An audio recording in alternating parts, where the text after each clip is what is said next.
and we're looking forward to our registration from globally, from many corners of the world. Actually, we have more than 39 countries registration from like Thailand, China, India, Egypt, USA, France, Germany, Brazil, Pakistan, Singapore, Vietnam, Finland, and we have 39 country registration. Welcome all of you at the special time. And we see, although we all have the travel restriction, but we see that among the Euro-tier clients, we have the demands and for the exchange. So we're happy to present to you aquaculture. Now I would like to invite my colleague, Dr. Birgit, for his welcoming and introduction. 首先呢，欢迎大家来到德国农业协会为大家呈现的第4场国际网上论坛。在继猪业、奶业和家禽业论坛之后，我们很荣幸为您推出水产论坛。本次论坛呢，我们接收到了来自全世界39个国家的注册观众。在这里呢，我们逐渐的，大家正慢慢的进入。在这里呢，我先邀请我的第一位同事，Dr. Birgit. Dr. Birgit, we can see in DRG family, she managed DRG all aquaculture related business. All the events is managed by her, and I'm also honored to let you know that she also have her own fish farm. 那么接下来呢，我有请我的同事 Dr. Birgit。在我们协会呢，除了我们有各种其他的猪业、奶业分会，我们也有水产分会。Birgit 女士呢，是我们水产分会的负责人。同时呢，她自己也拥有一个养鱼场。So now, Dr. Birgit, now it's your turn. You're welcome. Thank you, Lily, for the introduction. Yeah, dear ladies and gentlemen, it's a pleasure for me to welcome you on behalf of the DLG Germany. And yeah, welcome to our Global Aquaculture Summit webinar. As Lily said already, my name is Birgit Schmidt-Kuckhaber, and I'm project manager for aquaculture in the DLG and general manager of the DLG expert board for aquaculture. 感谢丽丽的介绍，女士们、先生们，我代表德国农协欢迎大家来参加本次环球水产论坛。那么，正如丽丽刚才在介绍中所说的，我在德国农业协会呢是专门负责水产项目的。Yeah, apart from my work for the DLG, we are running a fish farm for trout and carp and some other freshwater species here in the beautiful north of Germany. And we are all very proud to see the response of our short webinar. And we could collect, so that's what she said, 170 delegates from 40 countries. It's unbelievable. Welcome, global aquaculture family.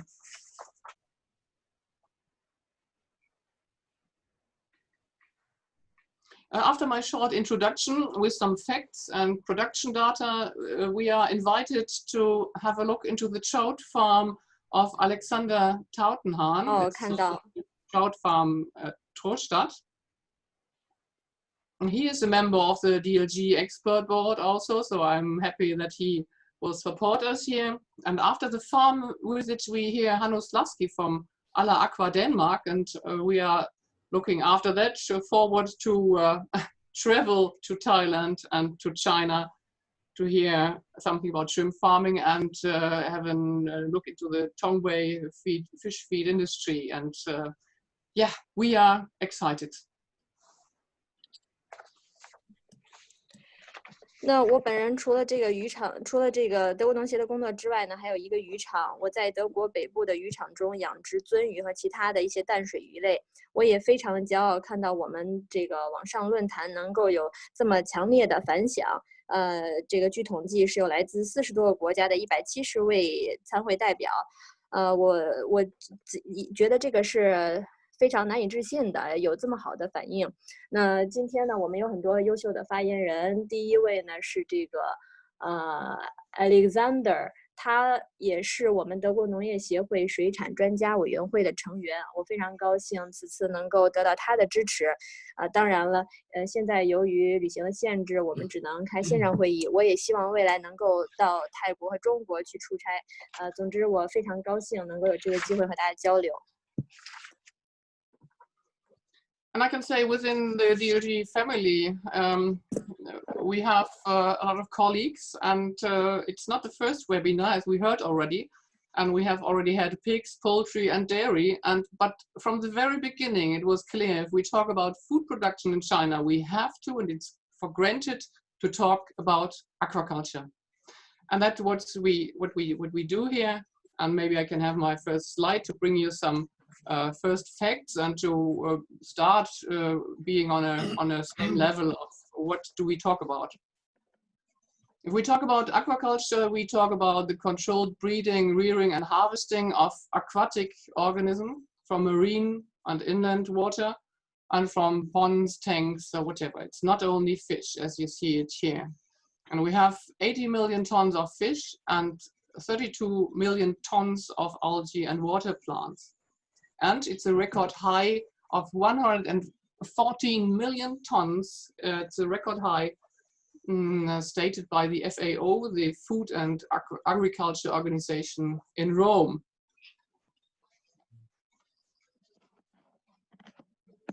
康飞在吗？大家可以看到，我们在这听得到吗？康飞听得到。好。在德国农协的大家庭中呢，我们还有负责其他行业的不同同事，所以这一次论坛呢，也不是我们的第一次论坛了。之前我们还举办过猪业论坛、禽业论坛和这个奶业论坛。那么我们要谈中国的这个粮食生产或者食品生产的时候，非常清晰的一点就是肯定，水产养殖是必不可少的一个部分。所以呢，我这里有一张幻灯片，给大家先介绍一下我们的这个探讨的背景。水产养殖呢，指的是在海洋。Next slide. 往下吧。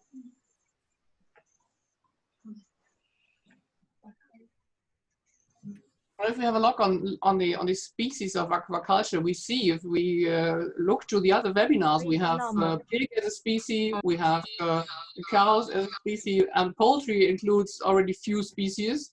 But if we talk about aquaculture, it stands for 600 species in production, and all of these species are reared and harvested under different production conditions. So, and we see what a diversity we have in aquaculture. We have half fish, but also algae and aquatic plants and other aquatic organisms. 可以听到吗？现在可以听到吗？可以的。OK。刚才好像有一段是没有说，我再重复一遍好吗？喂。好的。好的，我特别担心这个信号。那么我们要提到中国的这个食品生产或者说粮食生产呢，水产养殖是必不可少的。所以首先介绍了一下这个水产养殖，指的是在海洋这个内陆水域和水库中运用技术设施进行水生生物的育种、饲养和收获。根据粮农组织数据，18年。水产养殖的产量是鱼类8000多万吨，然后藻类和其他水生生物呢3200多万吨，总的水产养殖产量达到创纪录的1.14亿吨。那我们也可以看到，水产养殖是非常多元化的。我们在养殖的这个领域呢，不仅仅是有猪牛禽类，还有这个水产养殖业也是很大的一个比重，有600多个品种，包括甲壳类、双壳类、鱼类。还有藻类、水生生物等等其他的一些品种。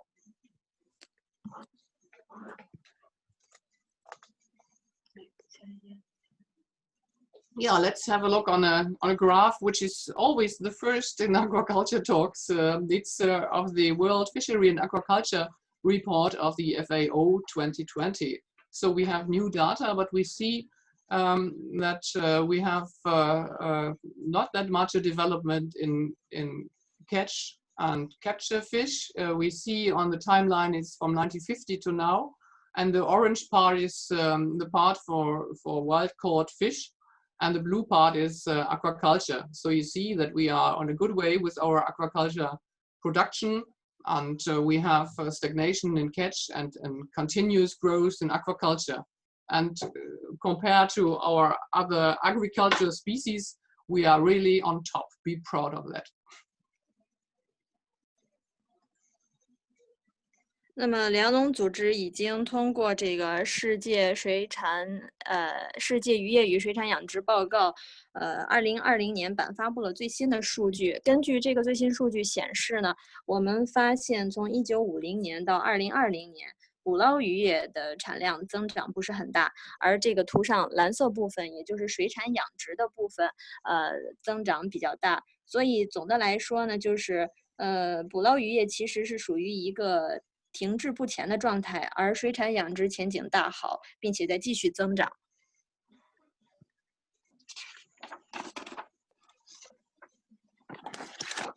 In the next slide, we go to the regional contribution of world fisheries and aquaculture production in million tons, and we stay with the colors orange for catch and blue for aquaculture, and we split it into continents. And we see that we have to also take out China production, because otherwise we would not see anything. And that means that the China as a producer is that dominant that we have to take it out from Asian continent to at least see something what Europe is doing. And that is also a bit of the message, what do we have to improve. You see that China is on top and develops quite good in the from the 15th to now, and the development is also mainly in aquaculture and but also in catch. Asia is strong in catch, but also in aquaculture. Aquaculture growth is quite high, and you see that the other continents are quite low compared to Asia and China. And in case of Europe, where we have a reduction and stagnation in production, and that's what we have to change. And maybe today is the day we learn how to do it. If we have a look to Thailand and to China, maybe it breaks a new world. And you see, and that is very promising, I think, that Africa is improving with production. But we can state that China is the major fish producer, accounting for 35% of global fish production. And Asia, excluding China, is 34%. Congratulations. 接下来我们来看一下这个捕捞渔业和水产养殖业的一个区域的贡献。这个单位呢是100万吨。我们继续沿用前面的这个颜色分类，橙色代表捕捞渔业，蓝色代表水产养殖。按大洲来分的时候呢，我们必须要把这个中国从亚洲这部分中剔除出去，因为中国在水产养殖方面是处于一个主导地位。如果我们不把它从这个亚洲剔除出去，可能这个其他国家或者其他州看起来比重就特别小了，尤其是欧洲。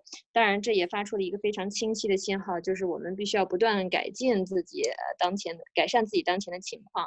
那么，中国从50年代至今呢，水产养殖业一直发展都非常的好，这个捕捞渔业也非常的强。亚洲呢，除中国以外，亚洲其他地区在捕捞业方面，产量也是增长比较强劲的。水产养殖尤其是实现了迅猛的增长，其他大洲的增速比较低。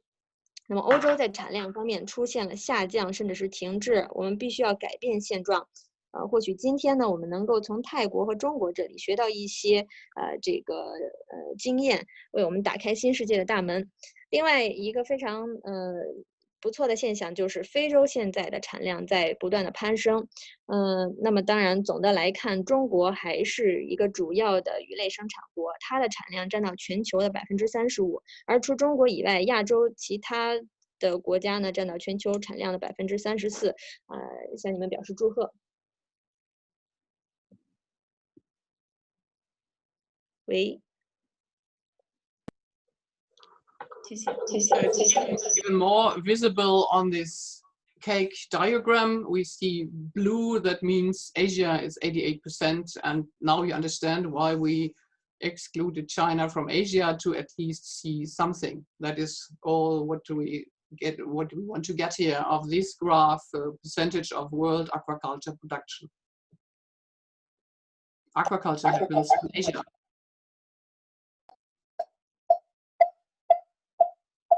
喂，可以听到吗？可以，康飞。哎，刚段有没有漏啊？我这边的信号不稳定。啊，听到了，就从这儿开始 ，OK。OK， 那么我们来看一下这张幻灯片上的饼状图。这个蓝色代表的是亚洲，亚洲占到了全球水产养殖产量的88%。这里又需要再次强调，在统计中把中国从亚洲中剔除出的重要意义。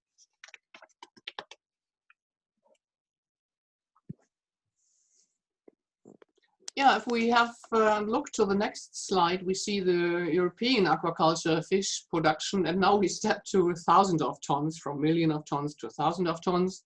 And we see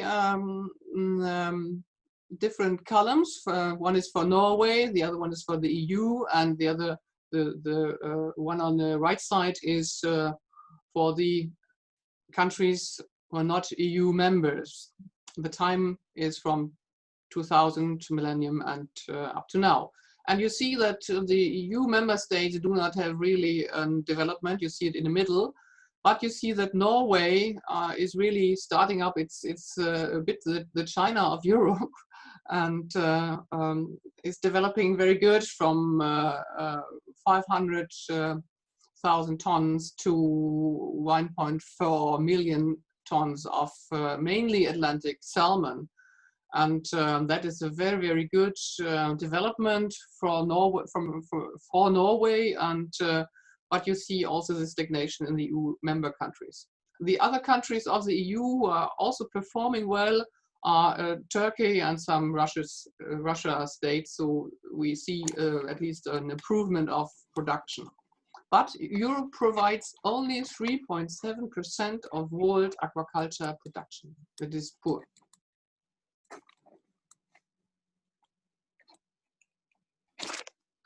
我们来看一下这张幻灯片，上面显示的是欧洲的水产养殖产量。这个统计单位呢是从100万吨换成了1000吨。这张柱状图上我们看到，左边呢是挪威的情况，中间是欧盟，然后最右边呢是其他的欧盟成员国。可以看到欧盟的这个产量呢，就是出现了一个停滞，并没有增长。而挪威呢，基本上是相当于欧洲的中国，它的产量从50万吨。飙升到了140万吨，主要的这个品种呢是大西洋龟，其他的欧盟国家呢表现还不错，这其中还要提到俄罗斯的这个前苏联的一些国家，然后还有这个土耳其，他们的产量都有增加，但是呢，我们看到欧洲在全球水产养殖产量中的比重并不大，只有3.7%。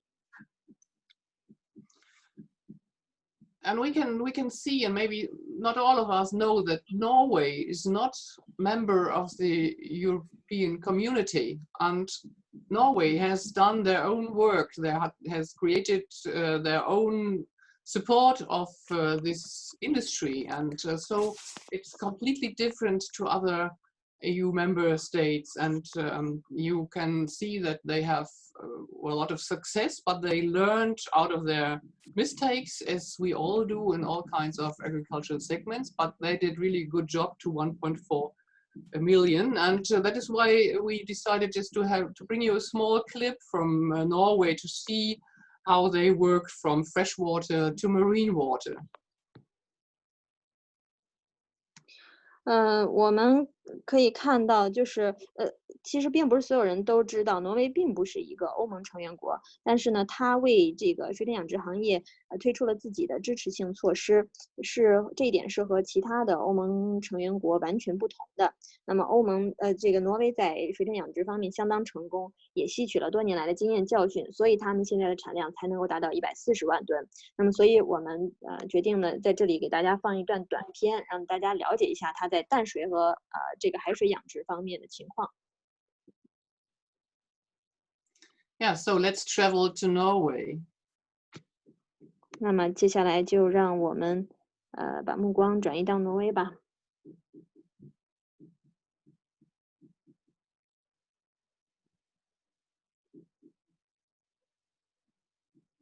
Now there's the film clip missing. 这儿少了一个短 Actually, 片，怎么打 actually 开？ not Birgit. There's no film. Huh? I think it's not linked. Maybe you can go to next slide to figure Yeah, this we is go to where the next we slide. yeah. And okay, so we look to Europe, and well, then we also have to look to Germany, where we are now physically, and what are we doing in Germany? I have shown some production systems here. We work mainly in pond culture for carp and pond and raceway for trout. And we have the recirculated aquaculture systems, which is a growing segment also in Germany, where you reuse the water with usage of filter technique and to save water and resources, and to work in an independent system. And we have only few net cages. And we have marine systems. But you see the number of farms. We have only 2,500 farms, which are mainly and full employed. And we harvest 38,000 tons. So we dropped to really 1,000 tons now again. And we have to explain that we have on a lot of farms, agricultural farms, we have small ponds, and nearly 20,000 farmers have also 1 or 2 ponds, but they are not included here in this data. But it's a culture of Germany. Many in the south, the agricultural farms have small ponds. And you see in summary that we have 2,500 aquaculture farms in 2019. And we have 18,500 tons of finfish and 19,500 tons of mussels. And we have a long tradition in carp pond culture, as you see here, common carp. And well, next slide.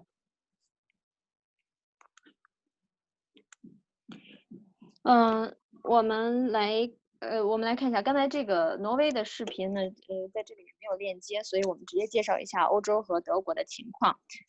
德国的这个生产体系呢，主要是利用池塘来养殖鲤鱼，另外这个池塘和人工水稻来养殖鳟鱼。此外呢，还用这个循环水养殖系统。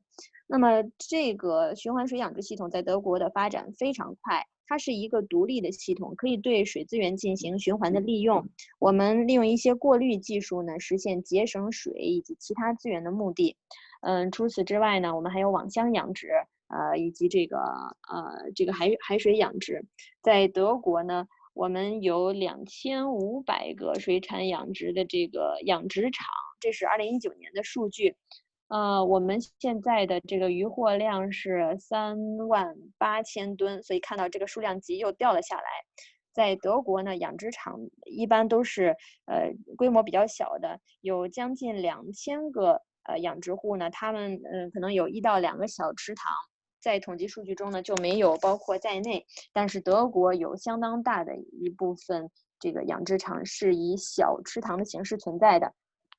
我们再看一下统计数据，19年有2500个水产养殖场，其中这个鱼类的产量是18500吨，然后贻贝呢是19500吨。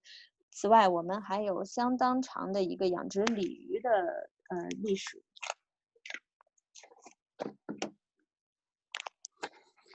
Yeah, we see that the production drops. So you look for world and for Asia, Europe and Germany. And well, what is up with the aquaculture in the European Union?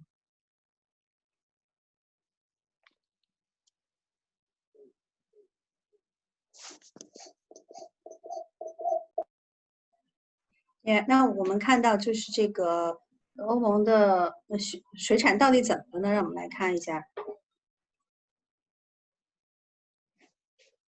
That's why I brought this slide at a glance, so that we see what are strengths and weak points for EU and also of Germany. And maybe let's start with the strong, as you should also do in real life, start always with the strong points. The strong points are here in Europe, of course, that we have a very high demand on fish and seafood. And in Germany, we have 1.14 million tons of fish and seafood consumed in 2019. We have a high-performing food and fish feed industry, and we have high-quality food standards. So that is strong for us, and we have everything standardized and also our rules. The products from Europe and from Germany have an excellent reputation, which is also strong for selling. And of course, we have a high technology level for water reuse, for our recirculated aquaculture systems, and also for filter and machine technique. 在这张幻灯片上，我们来看一下欧盟、德国的优劣势。这个。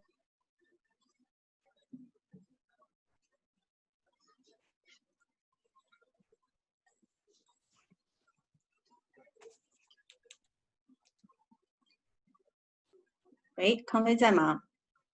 我们可以看到德国的优势呢，主要在这个非常好的水的循环上，而且对，康飞回来了哈。我这个信号不稳定。你 OK， 我要重说吗？我们在这张图上来看一下欧盟和德国的优势和劣势。首先来讲一下优势，来提醒大家总还是有优势存在的。第一点就是对鱼类和水产品的需求非常高，19年消费量是114万吨。接下来呢就是我们的这个鱼类还有饲料的质量是非常高的，并且我们是采用了标准化的生产，有非常严格的规定。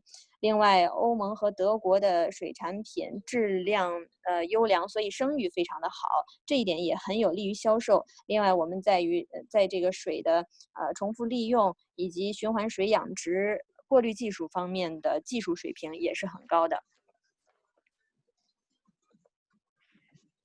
Yeah, well, let us go to the weak points for the European Union and for Germany. We have a very low self-sufficiency. We import 86% of fish and seafood. It's a high amount. And weak is also that we have very high restrictions on environmental affairs. So environmental protection is main topic in EU and Germany, and it is of course a restriction for us in production and usage of water. That means also that we have and we cannot get new permissions for water usage for aquaculture. It's nearly important to get nearly impossible to get a new permission.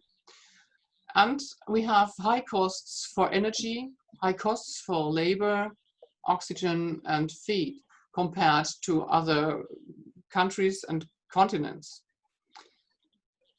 And that is typical for Germany. In this case, we have 16 different federal states, and aquaculture regulations and affairs are decided in all these 16 different federal states. That blocks us definitely. So that is only few remarks on where are the weak points of Germany and Europe. 接下来我们来看一下欧洲和德国的这个水产养殖方面的劣势。首先是自给率较低，进口占到了86%，这个数字是相当高的。另外，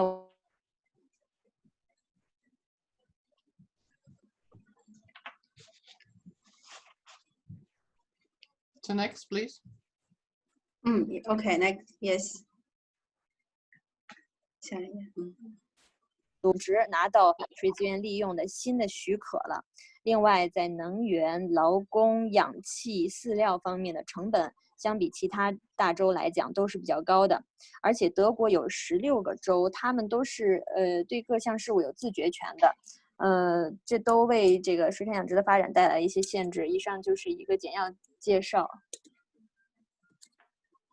You see already in the introduction that we have a lot of topics to talk about in aquaculture. So I would like to summarize the parameters for high quality aquaculture products and performance.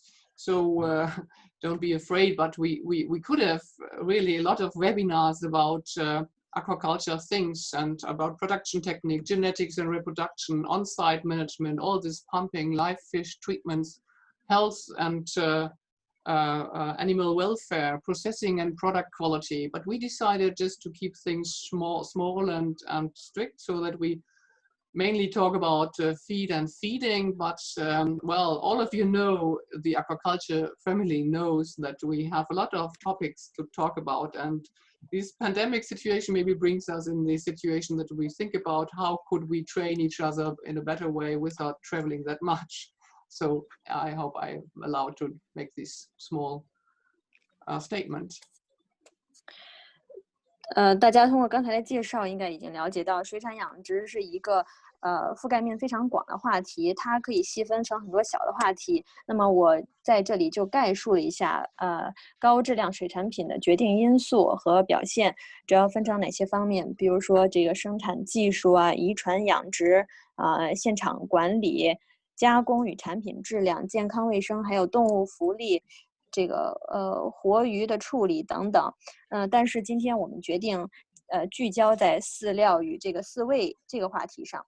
那么现在疫情的这个大背景呢，也给了我们一个重新思考的机会。我们或许可以在不用出差的情况下来彼此探讨一下，或者说进行一下培训。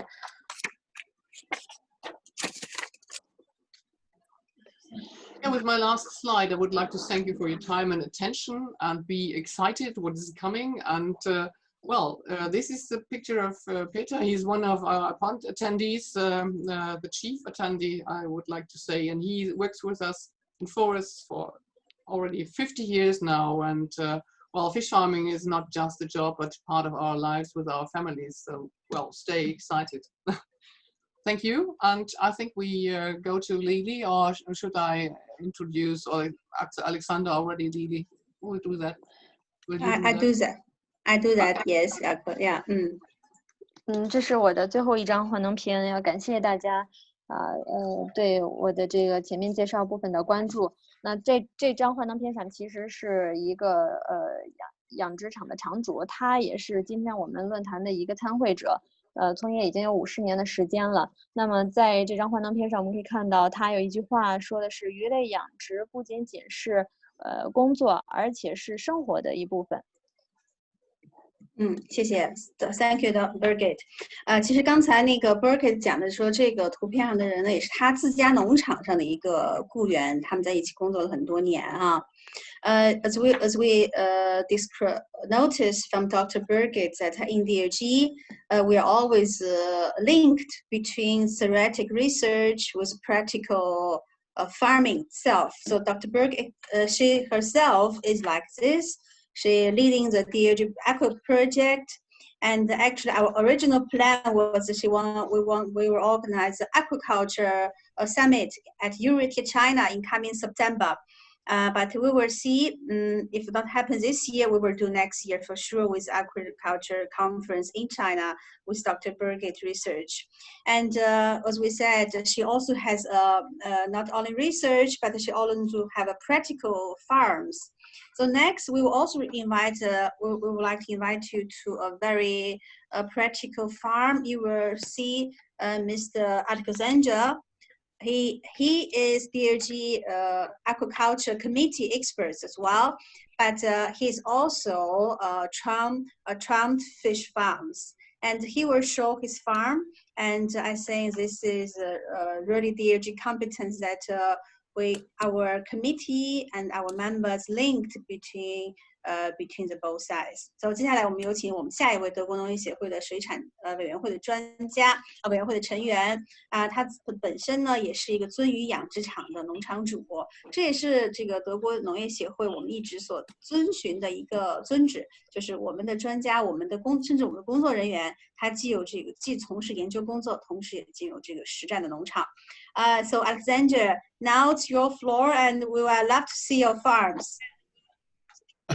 Good morning, all of you, and many, many greetings from Germany, where the sun is shining and it looks like summer outside. Yes, I am a member of the export board of the DLG, and I have a family-owned trout farm, which we are running for more than 35 years now. And you know, we have in Germany a different situation regarding farming. We don't have that much large farms. It's okay to translate now? Yeah, I can. 向大家问好。那么希望我也能够给大家带来一丝这个德国的灿烂的阳光。那么像前面介绍所说的，我是德国农协专家委员会的成员。我本人呢有一个这个鳟鱼养殖场，已经运营了有超过35年的时间了。在德国，我们水产养殖的情况呢略有不同，大的养殖场数量并不是很多。As far as I've seen from Birgit's presentation, we have a lot of farms in Germany, which are, most of them are quite small.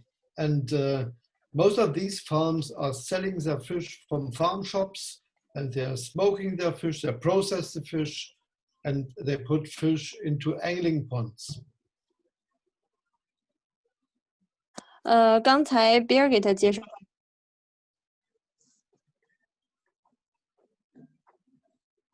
Yeah. Yes, Alexander, you can continue. I can continue. Okay.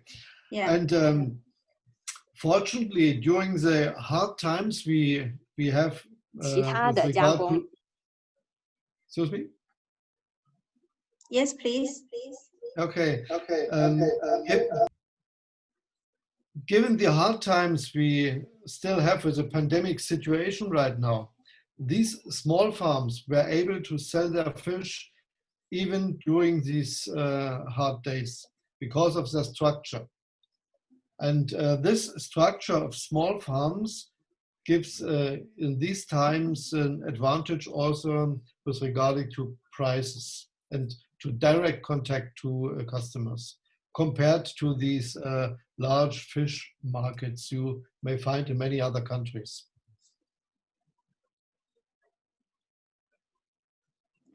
我们可以看到，可以听到吗？可以听到，可以了。现在 OK， 前面那一段是没有听到是吗？你从这段开始吧。OK， 这个小农场，他们小的养殖场可以在这个自己的商店中出售熏鱼或者其他一些加工产品。在疫情的这个背景之下呢，其实他们也具备自己的这个独特的优势，一个是在定价方面，再一个是他们和消费者有着直接的联系，而相比于其他国家呢，他们可能都是通过大规模的鱼市来出售的，这是德国鱼类养殖场的一个特点。Okay, please go to the next slide because that has only been the introduction. You can see an aerial view of our farm, and it is a family-owned farm in the southeast of Germany. And one thing is important, we have not very much water, so we run quite an intensive production here. But what is very important is we are EU certified pathogen free for now many, many years from the very beginning. And what is also important, if we have only less water, we have to use technical advantages like the oxygenation of the water, automatic feeding and filter techniques for the effluent treatment before we release the water into the environment. And talking about numbers, we have quite an efficiency. So with 1 liter per second input, water coming from a spring, gives us 3 tons of fish production, trout production per year. And you can see it's a combination between concrete raceways inside the building and these earthen ponds outside, which are walled with concrete walls. Okay, please go to the next slide.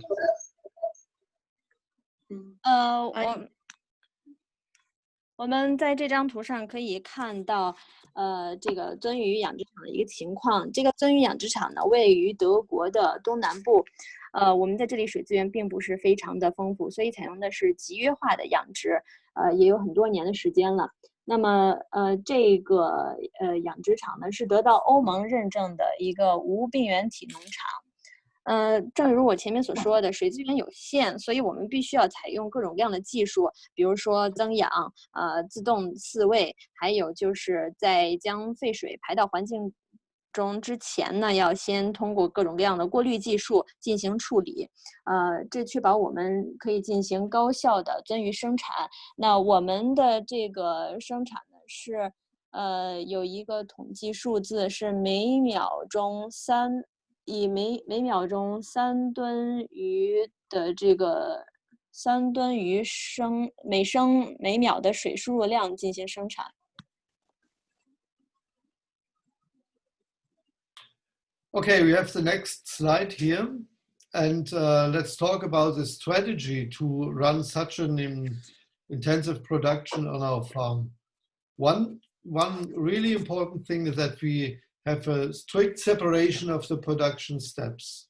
So we have separate rooms where we have the eggs, larvae, fingerlings, and at the end, the adults outside.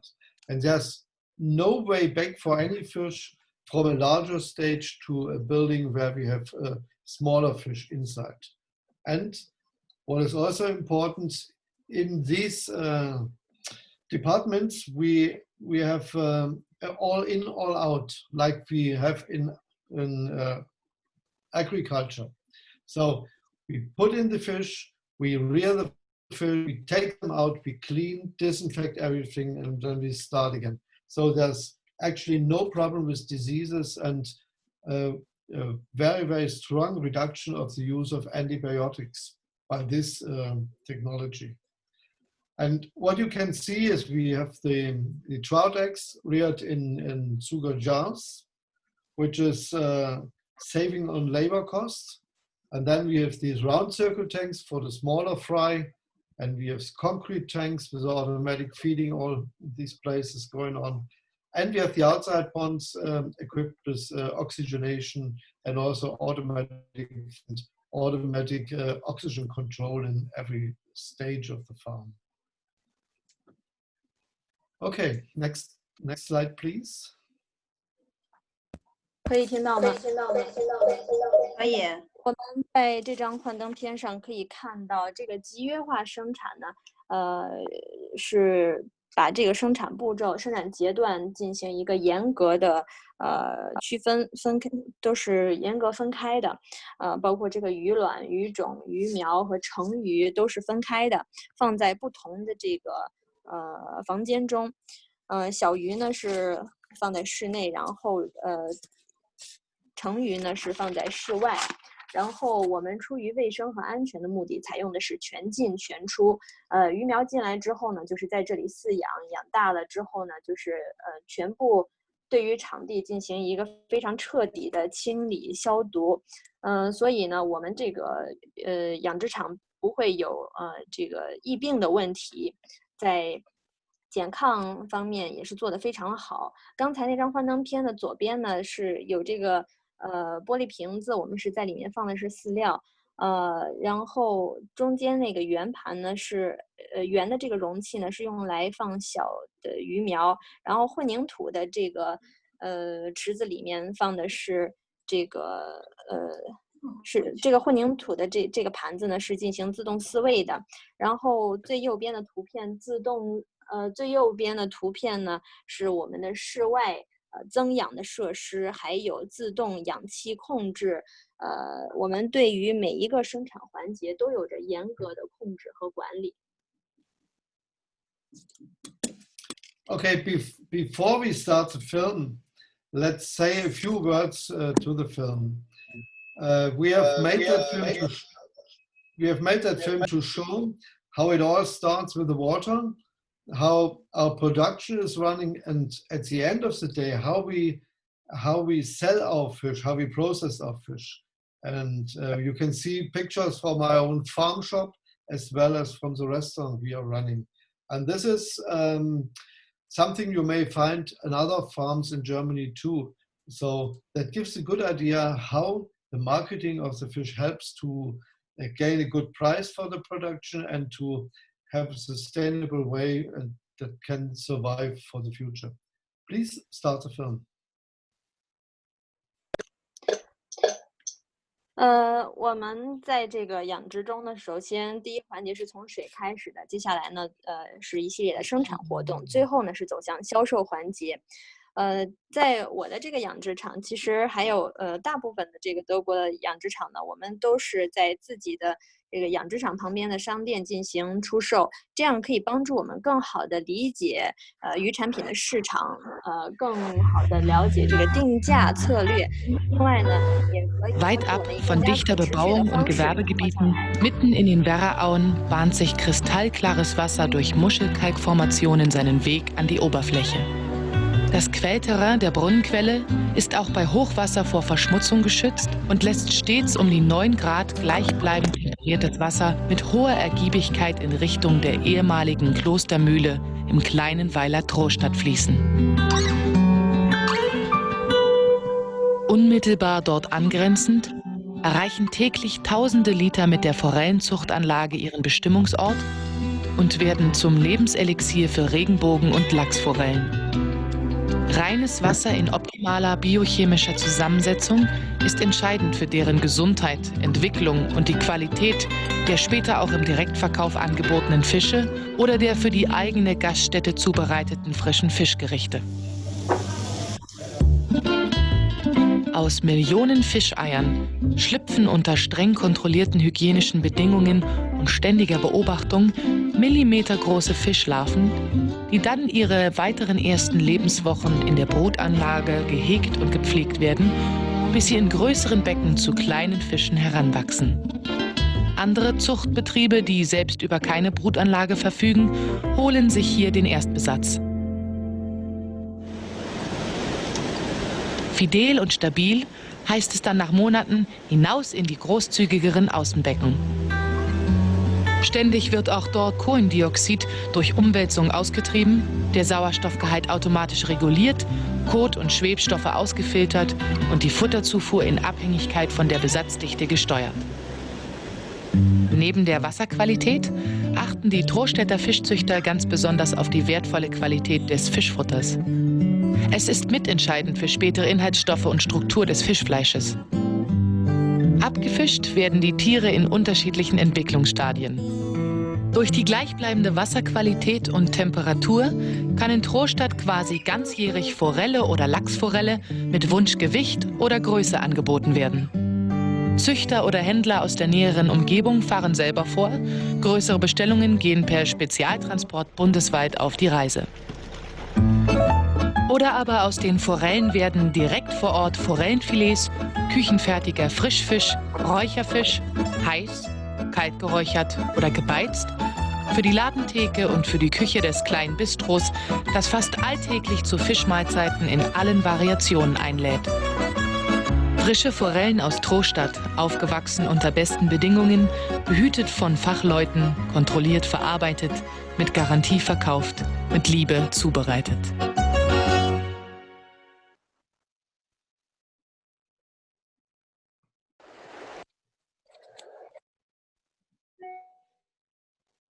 这个短片要大概翻译一下吗？康菲不需要啊。OK， 好的。Yes, Atlanta, please. Hey, this was a short journey through the trout farm. what you can see in the picture here, this is the outdoor ponds, and you can see we have aeration which regulates the carbon dioxide and the ammonia in the ponds. And we have oxygenation where we put in oxygen into the ponds. And you can see the automatic feeders, so we can feed exactly the requested amounts of feed for the fish. And one thing is very important, that is the quality of the feed. We are using a high energy diet with less polluting the water, and that gives us a very, very good health of the fish and less pollution in the effluent. And what else we are using is functional feed. Functional feed prevents from bacterial diseases, so we have reduced the use of antibiotics to close to zero. That is all because of the usage of functional feed, and in this case coming from Ala Aqua on our farm. 在这张图上，我们可以看到这个鳟鱼养殖场的一个室外的情况。首先呢，我们有这个增氧机，然后有这个排气的设施，会将水中的二氧化碳以及这个氨的含量进行一个控制。另外呢，还有增氧机不断的提高这个溶氧量，还有自动饲喂机实现这个精准的饲喂。另外，这里面非常重要的一点就是饲料的质量。我们采用的是高能量日粮，它对水的污染是比较小的。这种日粮能够确保鱼体的健康，并且在排出的废水中呢，污染也是比较少的。此外，我们还使用了这个功能性的饲料，它能够帮助预防细菌性鱼病。如此一来呢，我们使用的抗生素就接近为零，这个方面做的是比较好的。On the next slide, you can see on the left-hand side the degassing unit. This is water what we are using that's coming from a limestone area, and this water coming from limestone carries a lot of carbon dioxide, and this carbon dioxide is dangerous for fish, so we control carbon dioxide with a degassing unit. And we pump water up to the top of the cascade here, and the water is rinsing through the cascade, and by the contact between air and water, the CO2 will be degassed here. And you can see in the picture the limestone falling out during this aeration process.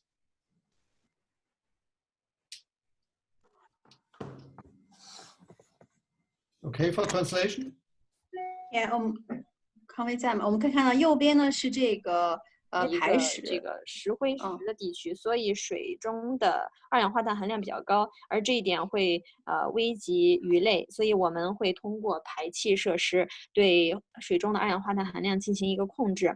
我们会用水泵把水打到这个最高处，然后呢，通过空气和水的这个不断接触，以及我们的设施的处理，将里面的二氧化碳排出。Okay. One more important thing is oxygen. We receive it as liquid oxygen, and these 20 tons of oxygen last for 2.5 weeks. It is going through these,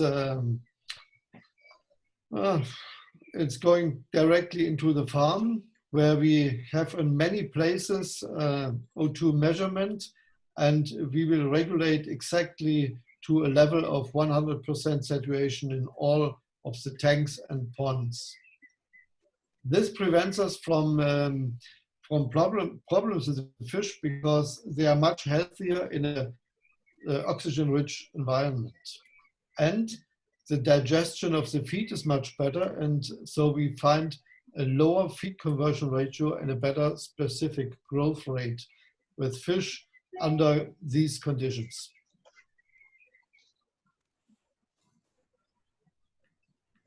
Okay for translation?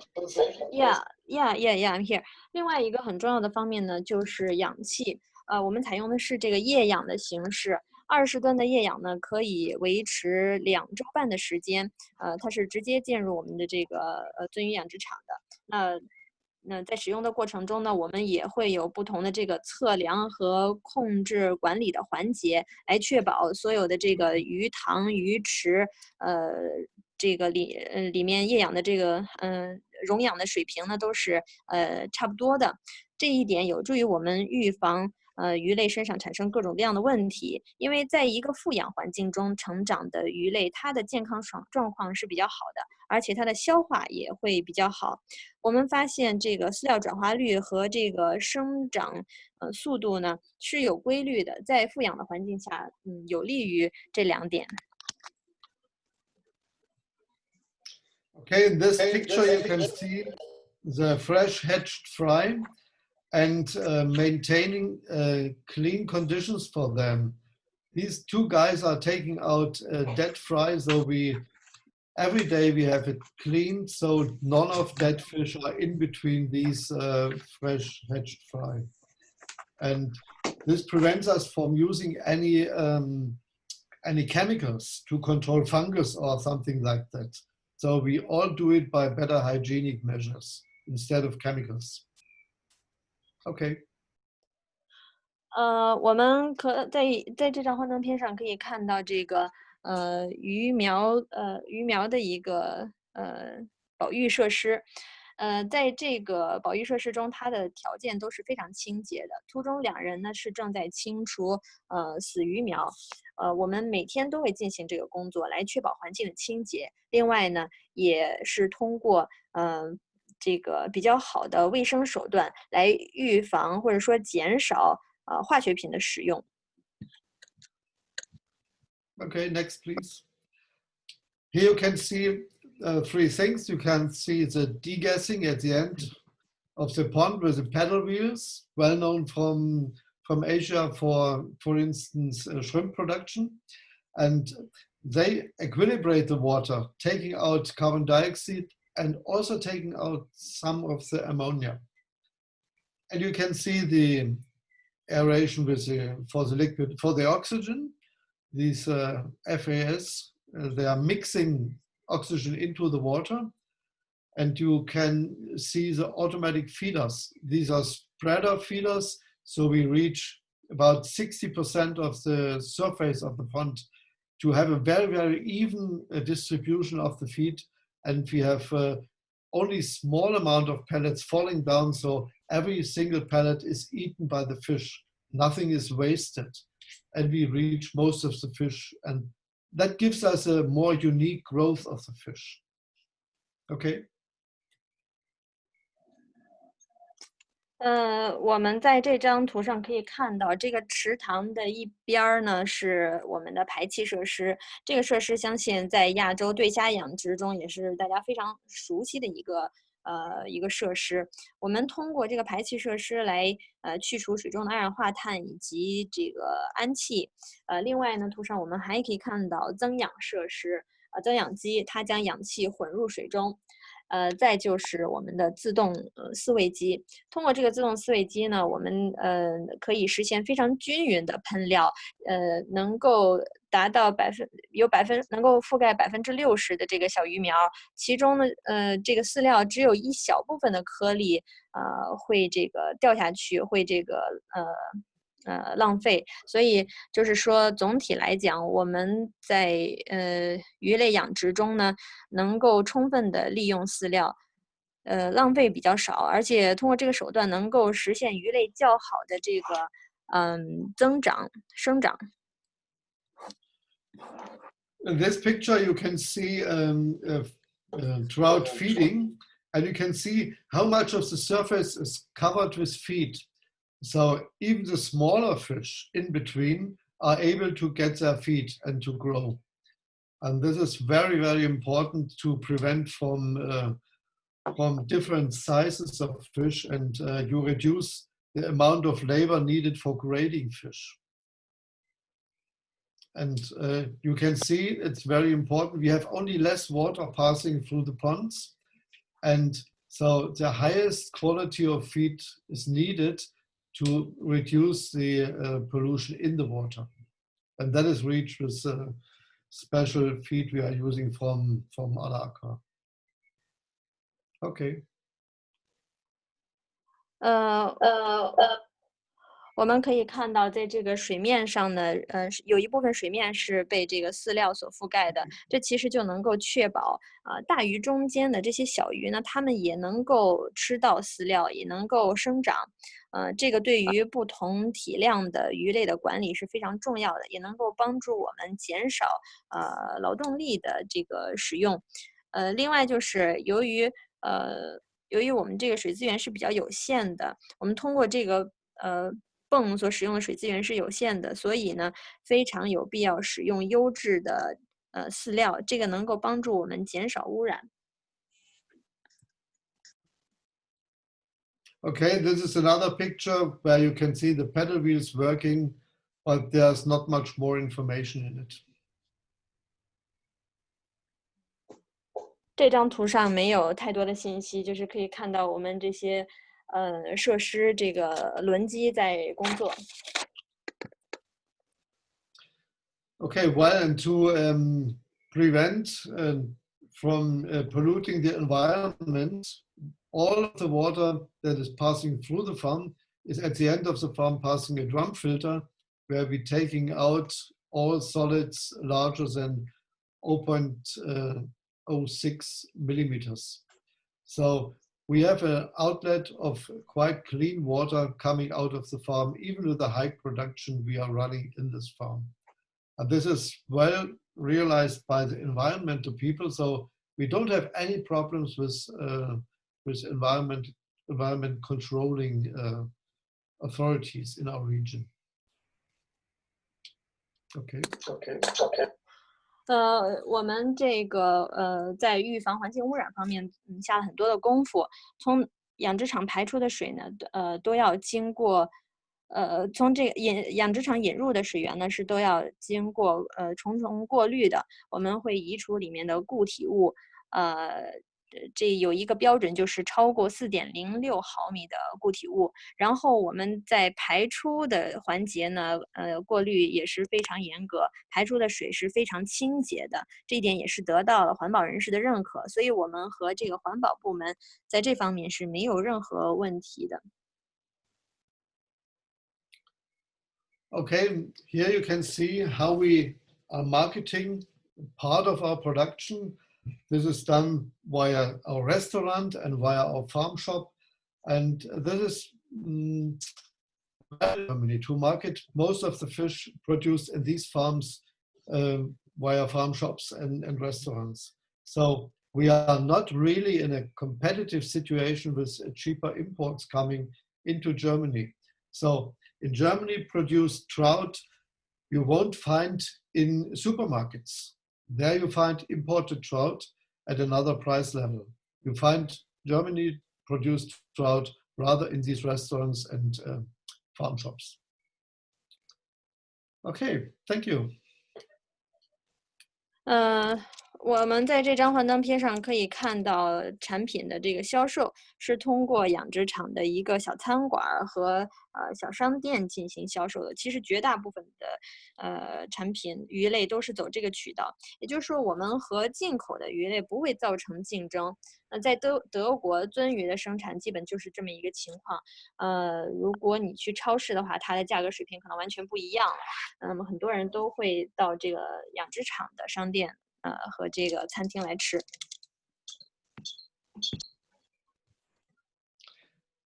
And like the last picture from Birgit's presentation, enjoy trout farming. It's part of our family, it is part of our life, and it's not only work, it also makes a lot of fun. So we enjoy it to be a trout farmer in Germany. Thanks for your attention. 就像 Birgit 在幻灯片最后一章上面所引述的那句话一样，养殖鳟鱼呢不仅仅是一个工种，它同时也是我们的家庭、我们生活的一部分。我们从中发现了巨大的乐趣，非常喜欢。Okay, thank you very much, Alexandra. We are very happy to see the German style, the family fish farms. as Alexander said, it's not only his work, but also part of his life, even with his family. And thank you. And we also good to see that he ran a restaurant, these farm shops. I think even not only with aquaculture sector, a lot of German dairy farmers, and they all ran with directly the farm shops. This is really a kind of matter we very appreciate and hope you enjoy your countryside life. And thank you very, very much, Alexandra, for your contribution. Thank you. Thank you for your attention. 我们非常很高兴看到哈，这个德国家庭养鱼场的农场主，他不光呢做科研，然后在协会任职，同时呢他其实也在企业任职，另外有自己的家庭农场，而且就是他的这种直销，用餐馆直销的方式，可能也是我们目前中国非常流行的这种休闲农场、休闲农庄的一种模式。Actually, Alexander, there's some question to you. And we see on the list that people is asking this question from England. There's a Jacqueline, a journalist, is asking, do you also buy the trunked eggs, or how about your breedings? Okay, we decided not to produce our own eggs. We don't have our own broodstock, because if you need 4 times a year the exactly same day hatching eggs, and it's only possible with a larger partner you are working with. And in fact, we are importing the trout eggs from where they are come. Rainbow trout is coming from America originally, and we buy them from America in larger batches. So this is kind of a specialization in the market. So it's a reliable source. We are working now for more than 20 years with these guys. I see. Thank you. So if anyone have a 问题要翻译一下。康飞你先翻好。这个是。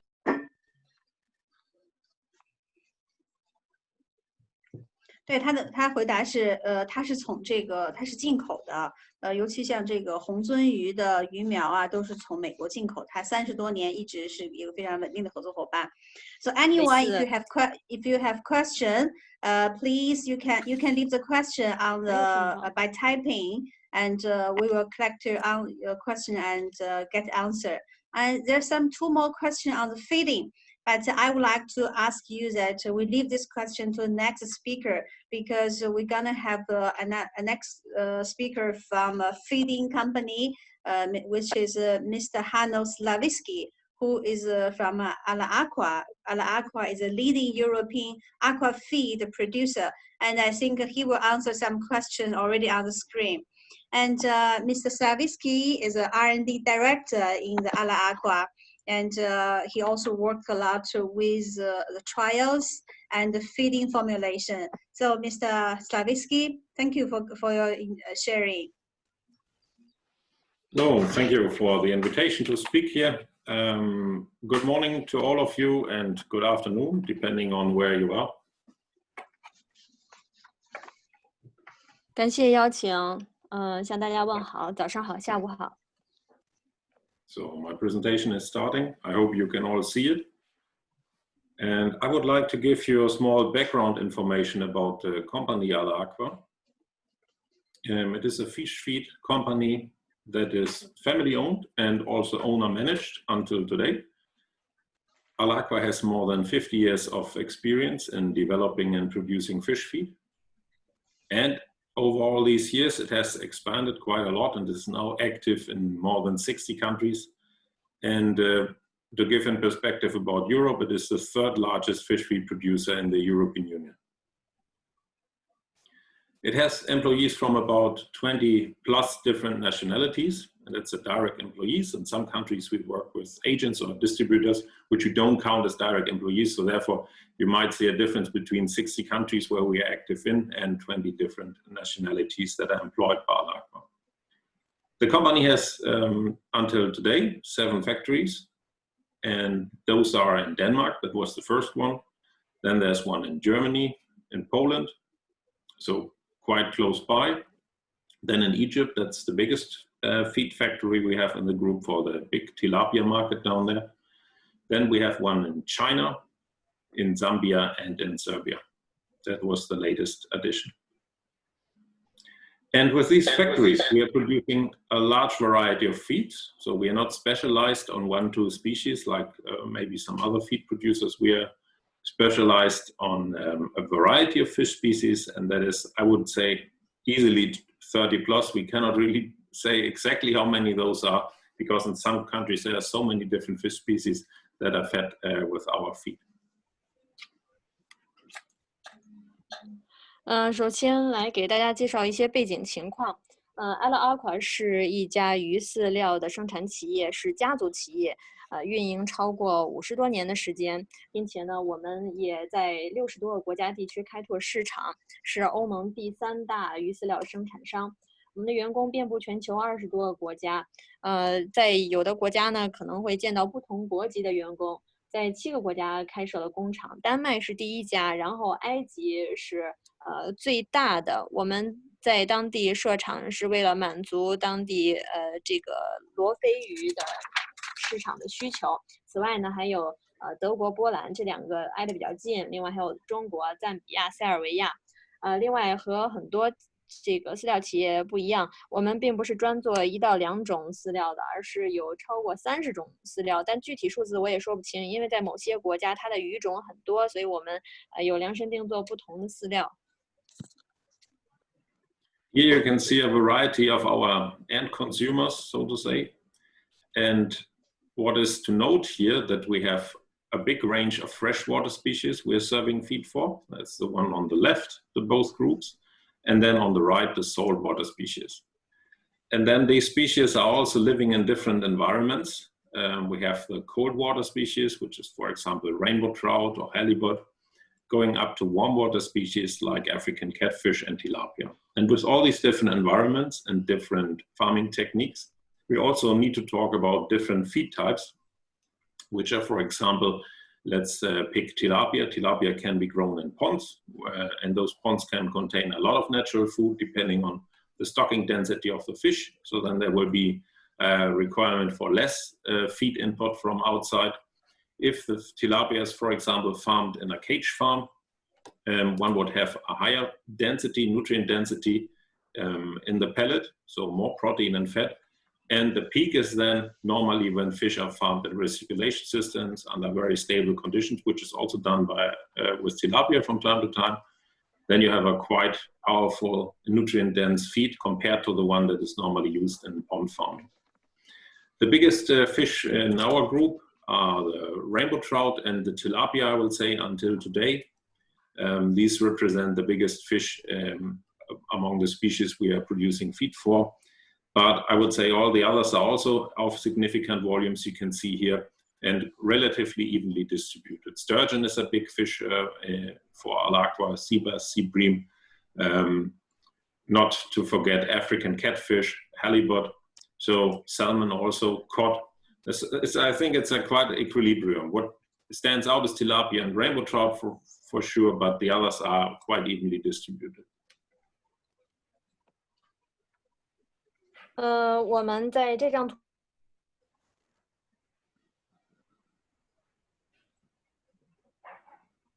康飞在线吗？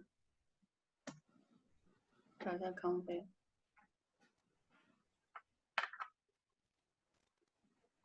Okay, maybe Slavisky, you can continue. She might be back. 暖水鱼，现在听到吗？现在听到了，现在回来了。现在可以听到。哦，重新 OK 啊，不太稳定。大家在这张幻灯片上可以看到，不同的鱼类其实就相当于我们饲料的终端消费者。这个范围呢是比较广的，包含淡水鱼，还有这个海水鱼以及冷水鱼、暖水鱼。这个冷水鱼包含红鳟鱼、大比目鱼，然后暖水鱼呢包括非洲鲶鱼和这个罗非鱼。这些鱼类呢都有不同的生长环境，有不同的养殖技术，当然也就有对应的不同的这个产品。那么这个比如说罗非鱼，它有可能是在这个池塘里养殖的，然后它有一定的营养密度的要求，然后呢，或许它的这个饲料的需求量呢就要少一些。如果是网箱养殖呢，营养密度就要高一些，采用颗粒饲料，然后来提供这个蛋白质、脂肪等等。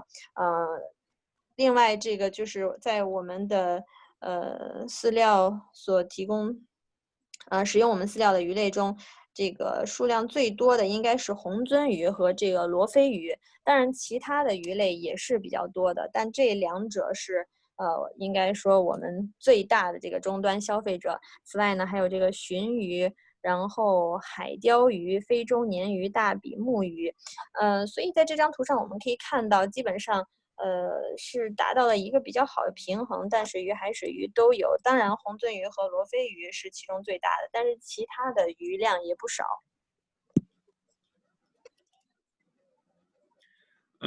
This is a slide I would like to use to put our activities a bit in perspective.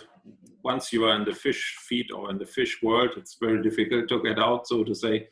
It's also not the intention to get out, but you get along and you find people very often the same, so it's a quite small family, and this is also visible here on this slide. Please see the chart on the left. This is the production worldwide of compound feed, and the number here is 1 billion tons. Yeah, so 1 billion tons spread over poultry, representing almost 50% of this, then pigs, ruminants, and aqua out of the worldwide compound feed production only makes 4.5%, which is about 46 million tons of feed. So we are very small compared to the other livestock sectors. You know? But what is the speciality here? That these 46 million tons are spread over a huge variety of species. So carp and tilapia, catfish, and so on, where it becomes nutritionally dense, so with high protein and fat levels. This is then a relatively small species if you look at this chart, with the Atlantic salmon and trout, eels, marine fish, shrimp, and so on. So this is to show how big the aquaculture feed sector is in comparison to the worldwide livestock feed production.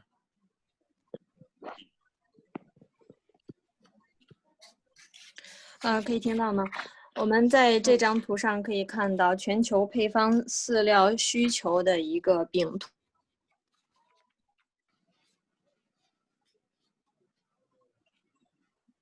对，然后这个全球呢，这个只有4.5%的配方饲料是用于水产的，而这个4亿5千吨的这个水产饲料呢，又分布在非常非常广泛的14,600万吨。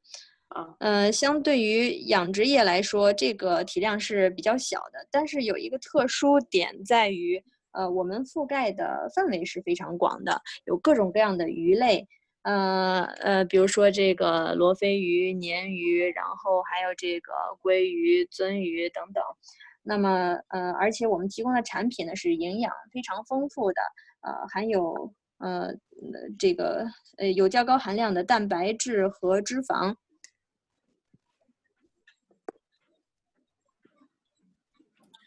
Nevertheless, the fish feed is composed very different compared to terrestrial livestock feed. Because fish have a higher requirement for protein and energy, and therefore the fish feed are having a much higher nutrient density than feed, for example, for chicken or for pigs. I can say a regular trout feed in 3 millimeter can have easily a protein level of 45% and sometimes a fat content up to 30%. So there's hardly anything left besides protein and fat. The rest is a little bit of starch, vitamins, minerals, ash, and then water. So very nutrient-rich products. And on this slide here, I would like to show, just as an example, in the European factories, the average use of raw materials over a certain period. So you can see a variety of raw materials is used.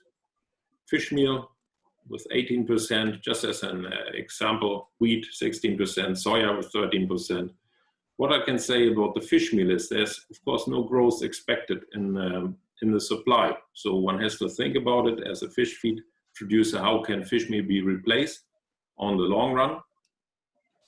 Some might say, okay, soya is a fantastic source, yes, but soya is also kind of limited because non-GM raw materials are the only option in the European markets, and soya protein concentrate has been researched up and down, so everybody in fish feed, I think, realizes the limitations of that and of vegetable proteins. So one has to find new, very good raw materials to proceed and for fish feed in the future. And on the left side, you can see the requirements towards those raw materials, what the characteristics should be. And the first thing is the nutrient composition should be normally high in protein. Yeah? The amino acid profile should be matching fish meal or close to fish meal. Okay, one can supplement a few of amino acids, but if it's already coming from the natural raw materials, normally those are better digestible. Then the fat and the fatty acids. For fatty acids, there's often a search for omega-3 fatty acids, which are derived from algae, and then going into zooplankton, and from the zooplankton in the nature are fed by fish and therefore incorporated in fish caught for fish meal production. But there's a ceiling to it. I would say the worldwide supply is approximately 1 million tons of fish oil, and from that the average level of omega-3 fatty acids is maybe 20%. There's not more available now in significant amounts, so there has also be some work to be done. Then in terms of freshness, particularly for animal byproducts and for fish meal, the level of biogenic amines is very important, and the level of total volatile nitrogen, that has to be low. Free fatty acids also have to be low, and rancidity, of course, is a no-go. But we're dealing with high-fat raw materials where rancidity can occur if the raw materials are not protected smoothly. And then the functionality. A raw material can be fantastic in nutrient composition, but if the fish doesn't want to eat it, or the product doesn't work in the extruder in the fish feed production, then we can also not use it. So, for example, water-soluble protein is very attractive for fish feed production to bind the pellet together. The palatability has to be high, of course, so that the feed intake is well. Then the digestibility, I will show a bit more about this. And the feces quality in the end. I will also get back to that. Okay. 喂，可以听到吗？可以。喂，OK， 可以听到，太好。这个我们在这张幻灯片上来看一下鱼饲料的不同构成。那么鱼类它对于蛋白和能量的需求是比较高的，所以鱼饲料的营养的密度是比较高的。相对于其他养殖品种的这个饲料来讲，蛋白质呢占到45%，然后脂肪30%，其他的还有一些淀粉、维生素、矿物质、灰分和水，这就比较少了。主要都是蛋白质和这个脂肪。那么我们再来看一下这个原材料中不同构成的一个使用情况。鱼粉呢占到18%，然后大豆呢是13%。这个鱼粉预计它的供应短期之内不会有较大的增长，所以我想作为这个鱼饲料的生产商，我们也要思考一下来如何寻找它的这个替代品。有人说可以用这个大豆，但是事实上长期来讲，它的供应也是比较有限的，因为在欧洲和其他市场，只能选择非转基因原料。然后呢，我们也就意识到了这个大豆和其他的这个蛋白质它的一些限制所在。在这张幻灯片的左边呢，我们可以看到对鱼饲料原材料的一些要求和它的一些具体的特点。首先是这个营养成分，包含蛋白质、氨基酸、脂肪酸，然后灰分和盐。那么它们这个应该是从自然新鲜的原材料，用自然新鲜的原材料所做成的。那么有一些呢是用这个浮游生物做成的。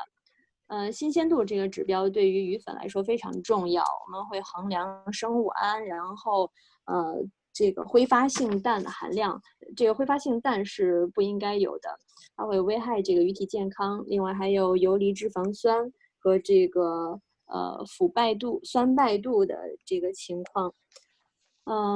另外就是功能性，水溶性蛋白、适口性、消化率，还有这个粪便的质量，都是我们需要注意的。适口性很重要，因为它会影响到鱼类的摄食量。Okay. So with all the raw materials that are interesting for fish feed production, one has to make sure that they are used in the right way. And there's demands a long testing process of each and every raw material we're using internationally. So from Europe to Africa to China. And this process starts with the test of the palatability of the raw material in our trial station in Büsum, which is in northern Germany.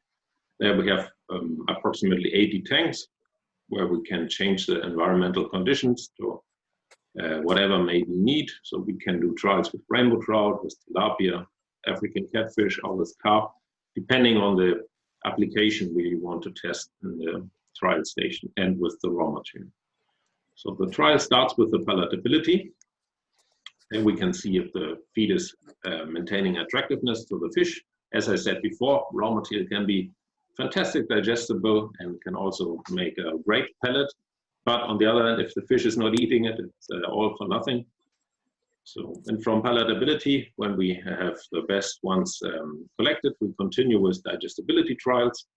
There we test in our trial station how many of the nutrients contained in the raw material are kept in the fish for growth. Yeah.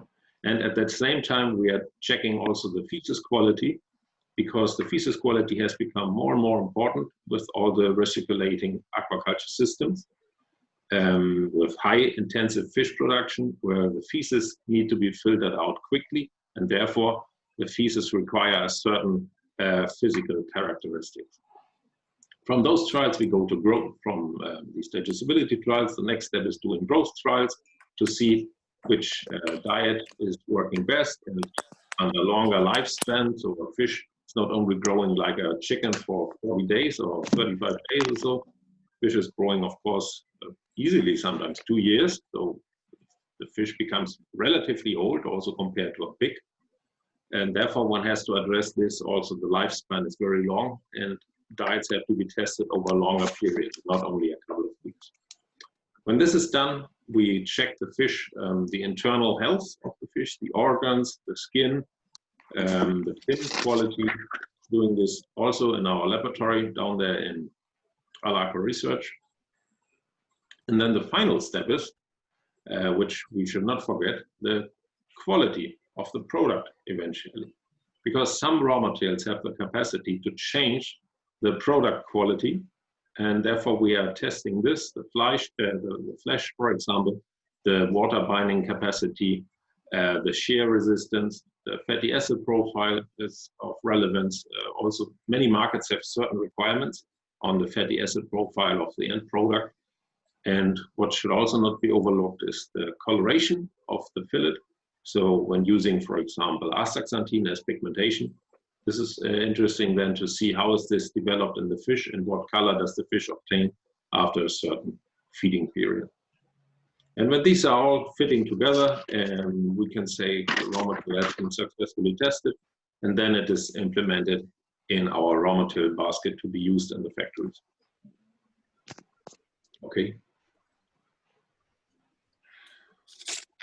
可以听到吗？可以，可以，哎，可以听到。可以。OK，我们会刚才说了这个鱼饲料原材料的情况，那么接下来鱼饲料它的这个正确的使用也是非常重要的，因此我们首先会进行一系列的检测环节。那么其实我们在欧洲、非洲和中国都会对饲料的原料进行这种质量的评估。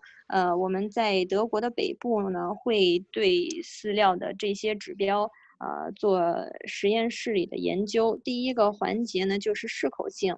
那么在我们的这个试验场所有80个大的这个罐子，这个池子，用来做实验，包括这个环境条件的实验等等。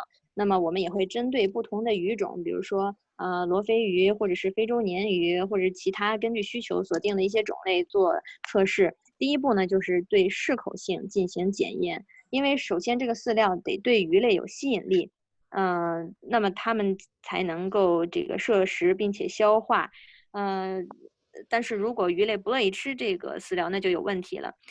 在进行适口性的检验之后，我们会挑出其中最好的，再进行消化率的试验，来看一下哪些养分可以在这个鱼的体内保存下来，供它们生长。第三个环节呢，就是接下来一个环节呢，就是进行这个粪便质量的检测。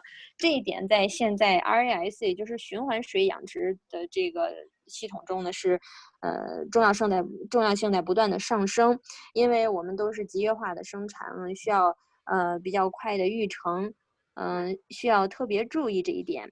在鸡的养殖中呢，可能需要40多天可以出栏。那么鱼呢，我们大约需要2年的时间。这就是说，相比于猪啊什么其他的这个动物来讲，它就是这个相对的要老一些，所以我们才需要长期的进行它的日粮或者说饲料的测试。我们会在实验室中呢，对这个鱼类它的器官、它的这个鱼皮等等各个方面进行检测。这里我们不要忘记产品的质量，最终产品的质量是非常重要的。有一些原材料的使用可能会直接改变最终这个鱼的质量。比如说这个原材料它的与水结合的这个亲水性啊，然后它的脂肪酸的构成，还有这个颗粒它的颜色。也是非常重要的。有的时候我们在使用饲料一段时间之后，会发现鱼体的颜色上面会有这个饲料颜色的沉积，这个是个很有趣的现象，也需要我们格外的注意。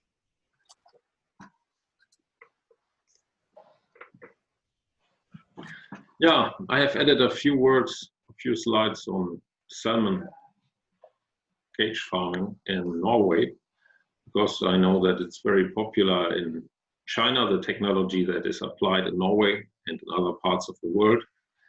And sometimes it looks like there's a wish in China to copy this technology and just do the same. Therefore, a few points about that. The coastline in Norway is 29,000 kilometers long. And they have about 750 salmon cage farms along that coastline. And additionally, some research fish farms on top of that, but it's not that many. I think overall it might amount to 800 salmon cage farms all along Norway. The Chinese coastline is 14,500 kilometers. It's a completely different environment. There are not these big bays called fjords in Norway. There's a different current.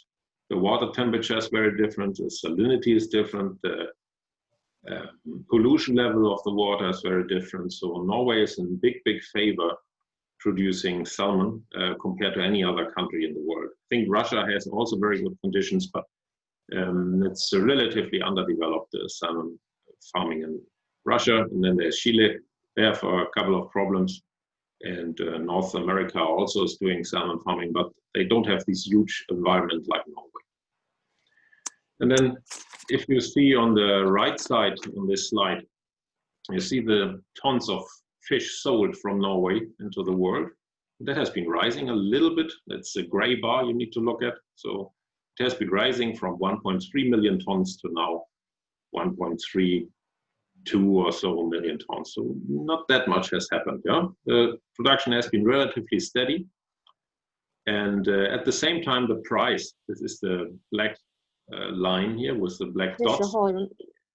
Yeah, that has been rising. So they were quite good in rising the price due to increasing demand worldwide for salmon. Okay, looks all good so far. But if you look at the technology they are doing, all in big scale, normally then by applying such a technology, the aim is to reduce the cost of production. Exactly the opposite has happened in Norway. They have had a lot of trouble with sea lice. These skin parasite is costing a fortune to treat during the production cycle of the fish. And therefore you can see below the bar, the cost components per kilogram fish, rising from 2012, where it was roughly, I would say, 24 Norwegian krone per kilo fish produced. It has been rising to the number I know from Norway now in 2019 was 40. So they have been increasing the production cost dramatically over the last years. Therefore, looking then at what is left from the fish production and from the kilos sold, if you have a bad year, like the beginning of 2020, with these poor fish sales worldwide, then suddenly all this setup doesn't look so good anymore. That's just one part of the trouble they may be heading into. So far about this slide.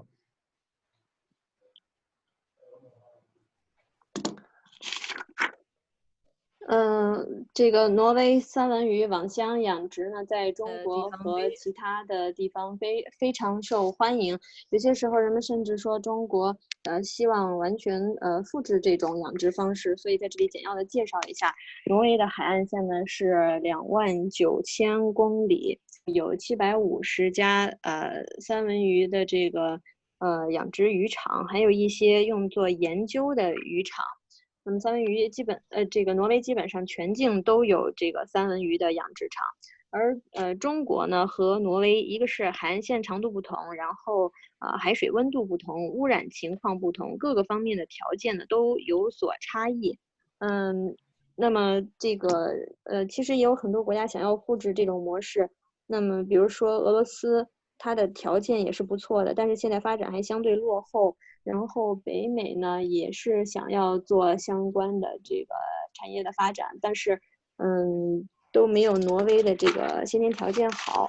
然后右面我们可以看到挪威挪威的这个鱼产品的销售的一个情况，它的销量是在不断的增加。然后就是我们看到这个鱼类它的生产成本自2012年以来是不断的攀升，但是同时呢产量也是增长较快。2020年初相当于年景不太好，为这个行业造成了一些挑战。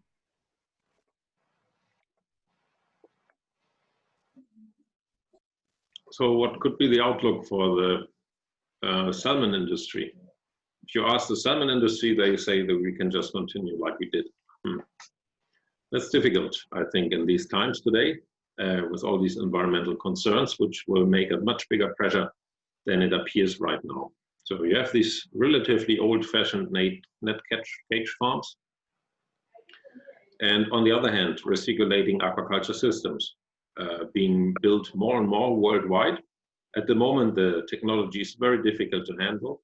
It is extremely expensive, but I think the more people learn about it, the better it will become. It can also take another 10 years until it's under full control and easy to steer, and until there are enough people who can run such a system.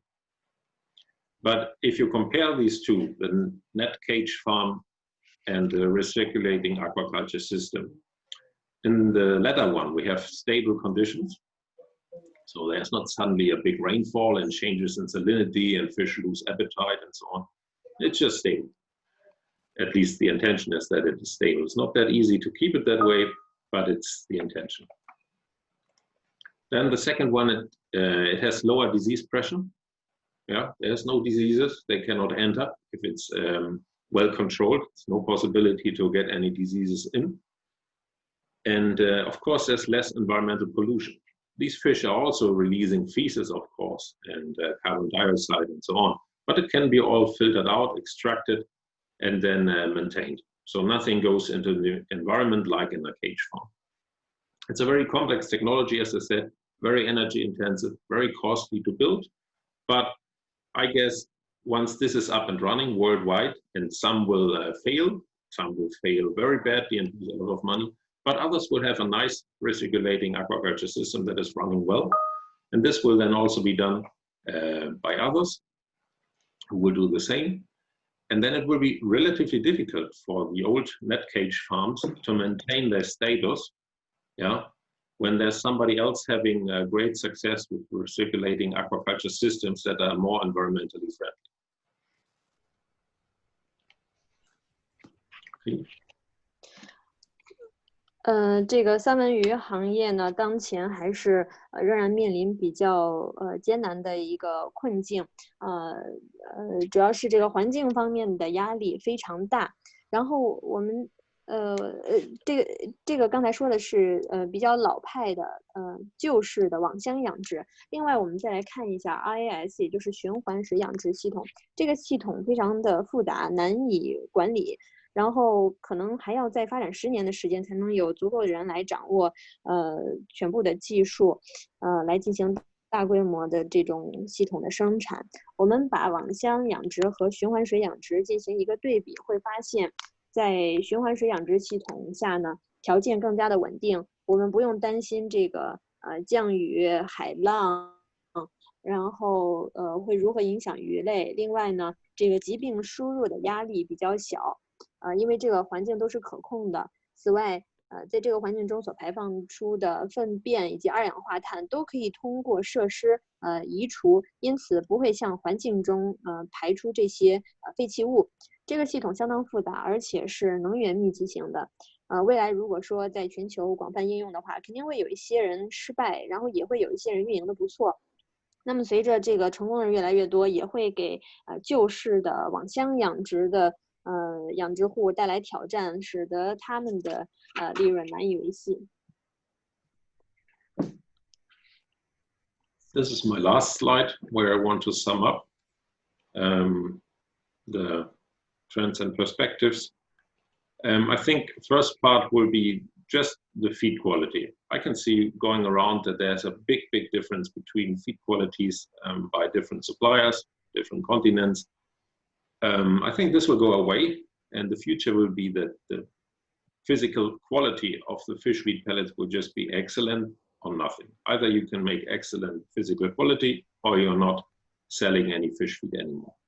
This will in particular be demanded when there are recirculating aquaculture systems, yeah, where even the slightest bit of dust on the surface of these systems can pollute the biofilter and then degrade the efficiency of the biofilter to keep the water for the fish clean.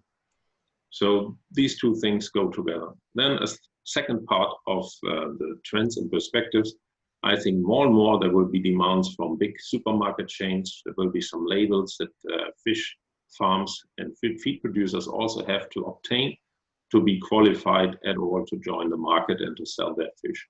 So maybe small companies, small fish farmers will disappear from the market and at least having a more hard time in the future. You know? And then as a third part, because something seems to be missing here on my presentation, which I can see only. The third part is we have a, thank you. We have a growing population in Muslimic countries, very much. Also in Africa, a growing population. But Muslimic countries have a different demand towards food, for example. You know that they cannot use byproducts from pig production. That's not possible for them. So animal byproducts in general are not very popular in those regions. So then we are still relying on vegetable proteins and fish meal to create feeds for those huge growing customer segments. So summing up, I think we will clearly see a demand for top quality raw materials from the aquaculture sector.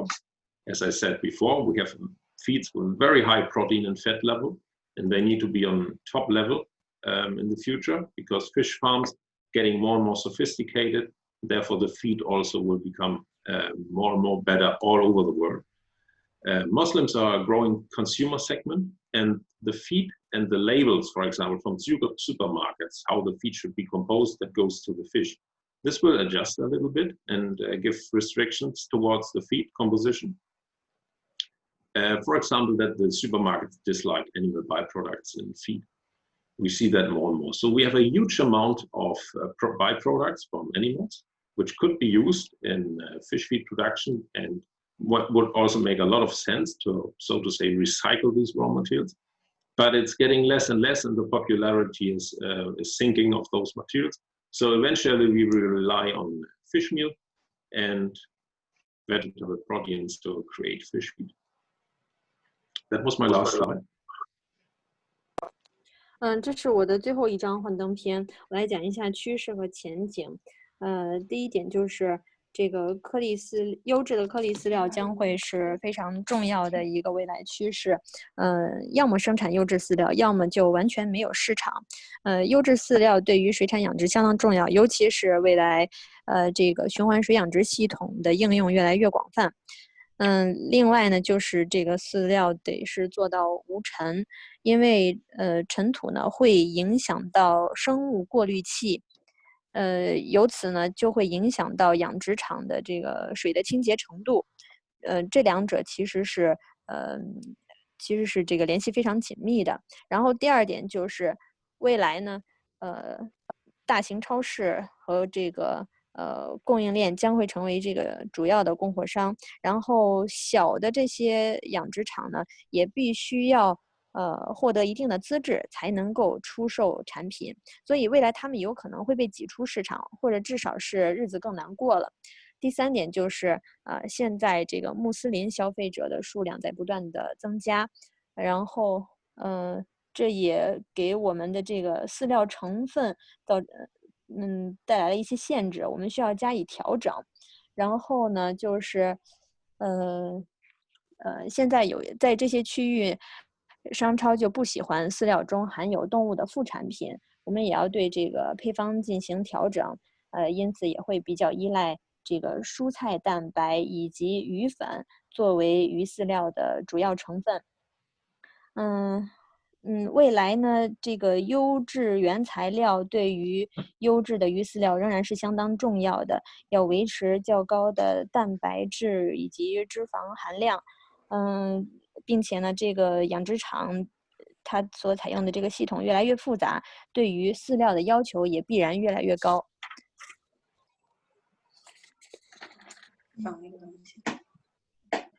Thank you, Mr. Thank you very much Lasky. for your attention. Yeah. We have some question, but I think we have a video from Alan. We can have a look first. No, we just work global instead of local. We produce high quality fish feed. To do so, we of course have selected high quality raw materials. This secures that our feed can perform very well in all the countries we are selling it to. The customers we have in more than 60 countries already benefit from this high standard, enabling them to grow their business. In research and development, we develop feed for optimum health and growth of fish. Most of the trials are carried out in Alaqa's trial station here at Alaqua Research. Research and development is essential to continuously deliver products that reflect the needs of our customers worldwide. This is one of our research modules where we can mimic any environmental condition. When field trials confirm positive results from the lab, new products are released into the market or new raw materials are added to Alaqa's raw material basket. Alaqua creates feed for over 30 different fish species, which all have specific nutritional requirements. From a veterinarian point of view, it is very important to deliver a healthy fish with a good quality fillet, high performance, which means fast growth, and even more important, a minimum impact on the environment. Hello, I'm Anya. Together with my husband, we grow carp and trout in our fish farm to be served then fresh in our restaurant. I buy feed from Aqua because it gives me great results. The feeds are really tailored to my fish. And that's why I'm sure that the customers in my restaurant get the highest ever quality fish. The fish, and especially the fish oil, contains high levels of omega-3 fatty acids, which have been proven to be extremely important for the human health. Omega-3 content in the diet is preventing obesity and related conditions, including type 2 diabetes, and it's even improving children's brain development and maintaining good mental health. Aquaculture is a sustainable way of producing protein-rich foods by using less natural resources than traditional meat production. We are very proud to be a part of the growing aquaculture in the world. It gives me a great pleasure to know that my son Anders will continue the family values in the business for the future. It's a great honor for me to be the fourth generation in our family-owned business. Aquaculture has always been a big part of my life, and I'm very excited personally to be a part of a sector that has a huge positive impact on the United Nations Sustainable Development Goals. We will continue to support the global growth in aquaculture. Fish farming is a straightforward way to improve the living conditions for populations around the world. This is done by enabling them to start and to grow their own businesses. Our vision for a better future within aquaculture is for more fish farmers to use modern fish feed with all the benefits it provides for the people, for the animals, and for the nature that we all share. That's why we say, let's grow together.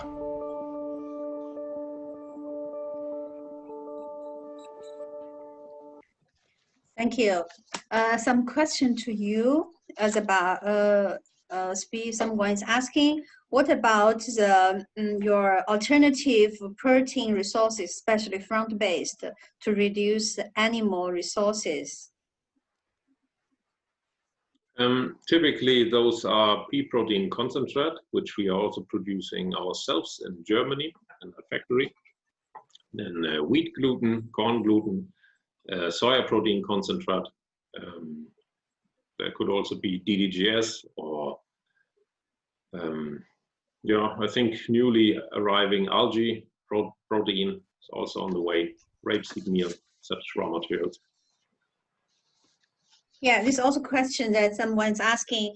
Are you so the algae is also under your R&D plan for the implementation in very near future?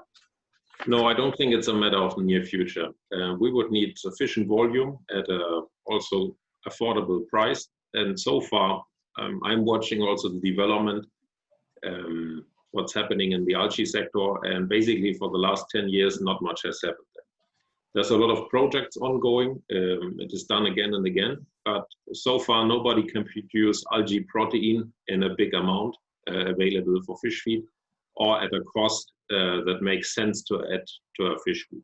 What is, I think, an attractive raw material is omega-3 fatty acids from algae. That's possible in some reactors. Algae are producing those fatty acids, and there I see this could be something for the future, and the production is also growing. At the moment they're very expensive, but I think they will also enter the fish feed in the near future. Okay, good to know. And there's a question from Netherlands about does lecithin play an important role in your feed formulation? Yeah, lecithin is important.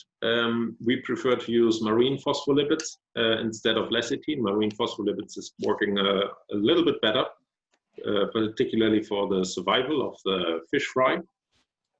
But anyhow, these phospholipids are very important for fish feed, yes, but especially for the small-sized fish. Yeah, and also yes, this links to another question is for the linkling or for the young fish. Is any special formula for that? Yeah, young fish, they are receiving feeds with a very high protein level and fat with a very nice fatty acid profile. Typically in those dry feeds, the starch level is very small, just enough to keep the granule or the mini pellet together. Then they are enriched with a high level of vitamins. And the reason for that is that the small fish, they have a relatively undeveloped digestive tract. So one has also to oversupply them a bit with nutrients to enable this extremely fast growth they can have and to provide enough nutrients for that. Okay, and there's a question from Belgium, and he wants to know why supermarket dislike animal byproduct in fish feed. I think I have explained that we have a growing customer awareness or customer demand for not using animal byproducts. Yeah, this is on the one hand, but also I think supermarkets just use this aspect sometimes just for marketing purposes, saying, okay, we need to tell something about the product we are selling. What could we talk about? Let's talk about the fish feed they're getting. So what do we don't want? Yeah, let's take out GM products, so no GMOs. Okay. At the same time, pig are fed with GM soya all over Europe, but fish not, and they're lying side to side in the fridge in the supermarket. And another thing is then animal byproducts. Okay, let's not use them. Then we also have something to talk about. And on the other hand, also for respecting consumer demands or consumer habits, it's of course also relevant. But we have also in some countries where there's hardly sometimes to see a reason for that, except for marketing purposes, why fish feed can contain this raw material but not another. Okay, and you also mentioned about the cages fishing in Norway with current problem, and also you mentioned about the still increasing demanding for the salmon. And so did you see in EU country what's the future for the salmon production? Well, I think it will grow a little bit. It will not grow in offshore cages for sure, because there's no licenses given out for that. They have already exploited that worldwide. So the future production, additional production of salmon will come from recirculating aquaculture systems or something similar efficient, but for sure on land systems. Or these huge ship-like looking big installations that are just on the way to Norway and will be floating far away from the coastline on the high sea, on the open sea. There might also be some salmon production, but I'm wondering about the management challenges these huge fish farms will in the end bring. It's completely new, we don't know yet, but I guess the fish farming will either go on land and closed systems, or it will go away from the bays and the inlets onto the ocean. But it will not grow in its current form. Okay, yeah, good to know your view on that. And thank you very much. And we still wait for the final discussion, but here current is those questions for now. And now we'd like to come to China. And as Dr. Birgit mentioned, China is the world-leading aquaculture production consumer market. And today we are very pleased to invite China #1 aquaculture feed producing company, Tongwei. And Dr. Mi Haifeng is from Tongwei R&D Center. He's director for R&D Center, and he's also the China Aquaculture Feed Management Committee's member. 我们下面有请这个中国最大的水产饲料企业通威集团水产研究所的所长米博士。米所有请。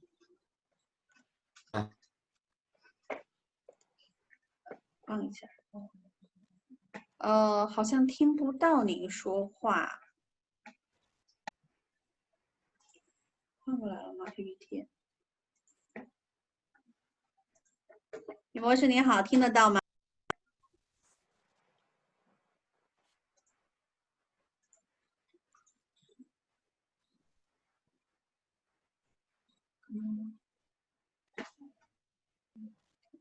哎，可以。好，各位尊敬的专家，各位来自全球各个地方的养殖水产养殖的同行，我是来自通威的米海峰，我把我们中国的水产养殖情况，还有我们通威的水产技术进展向各位进行汇报。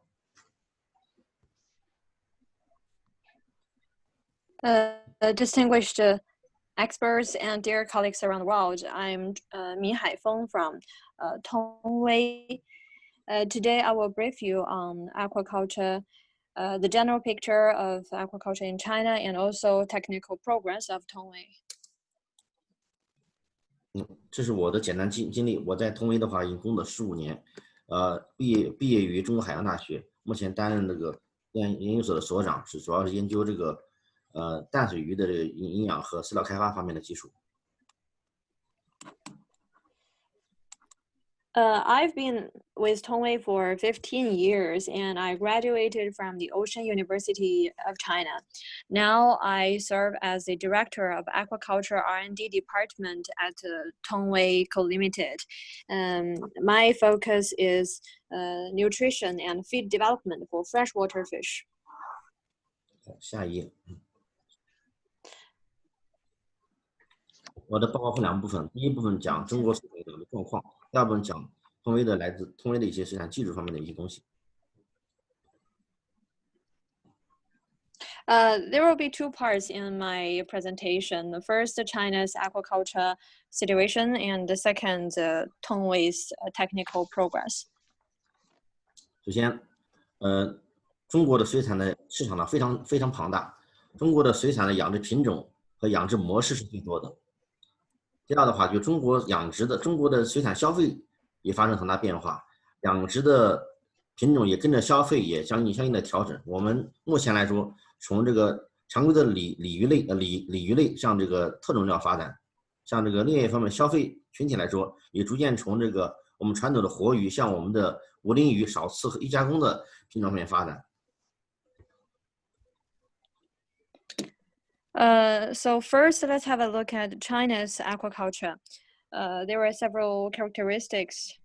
First one, China has got a large aquaculture market with a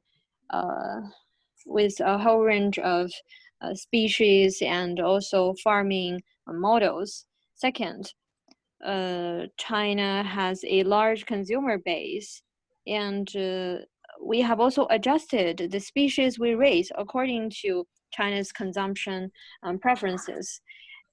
In the past, we used to focus on carps, but now we have more and more other special species.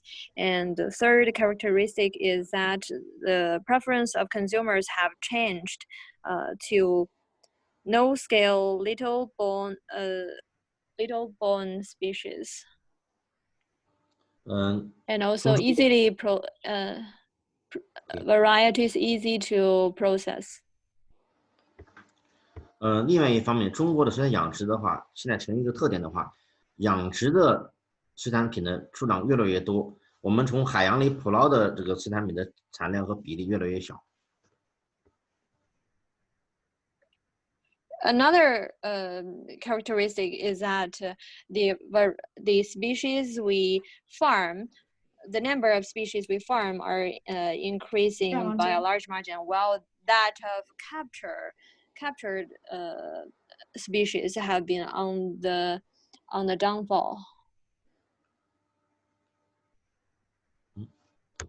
下一页。可以听到吗？可以听到，下一页。另一方面，中国的水产养殖的话，有一个特点的话，就是我们主要是以这个淡水养殖为主。我们的海水养殖的话，主要是贝类和这个少量的这个鱼类，还有甲壳类的东西、藻类的东西。差不多2000万吨左右的海水养殖，主要是贝类为主。我们的淡水养殖呢，有将近3000万吨左右，主要是以淡水鱼为主。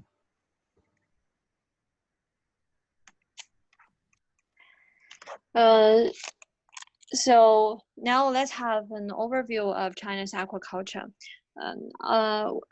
We mainly develop freshwater aquaculture, and as for mariculture, the majority is shellfish and also crustaceans. In 2018, the volume for mariculture was around 20 million tons, and that for freshwater aquaculture, 30 million tons. 好，下一页。我先把我们国内的话，就是整个养殖品种来做介绍。我把前20种的这个鱼进行介绍。我们中国的话，就是前10种养殖品种的话，就是第10名的话，都是在每年要产生70万吨以上的这个养殖量。其中，我们的鲤科类的鱼类，有5种，差不多有1700多万吨的养殖量。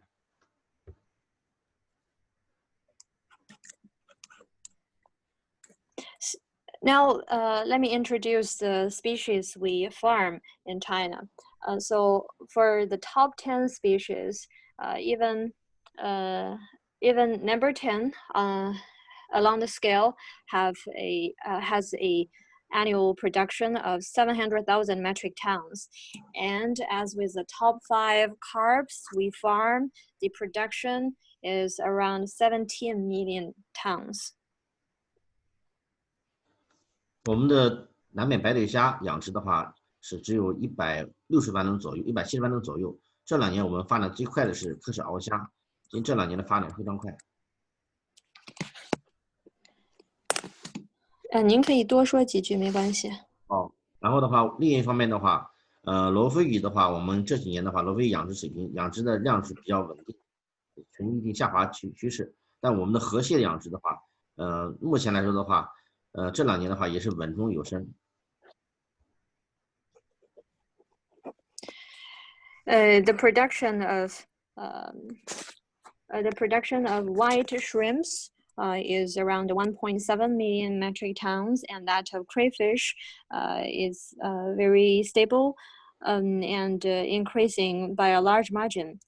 Production of tilapia remains stable, and production of river crabs have been growing.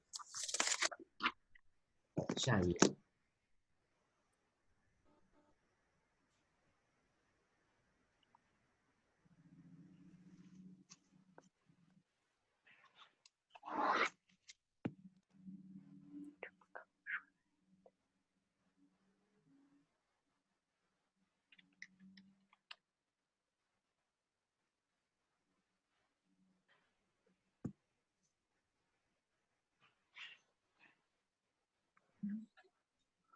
米博是在线吗？米博，您在线吗？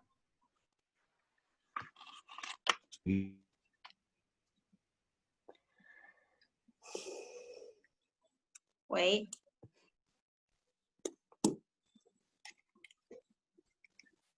你打电话给他吧。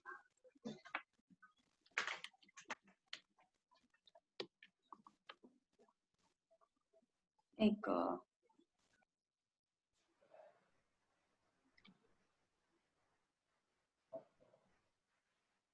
听得到吗？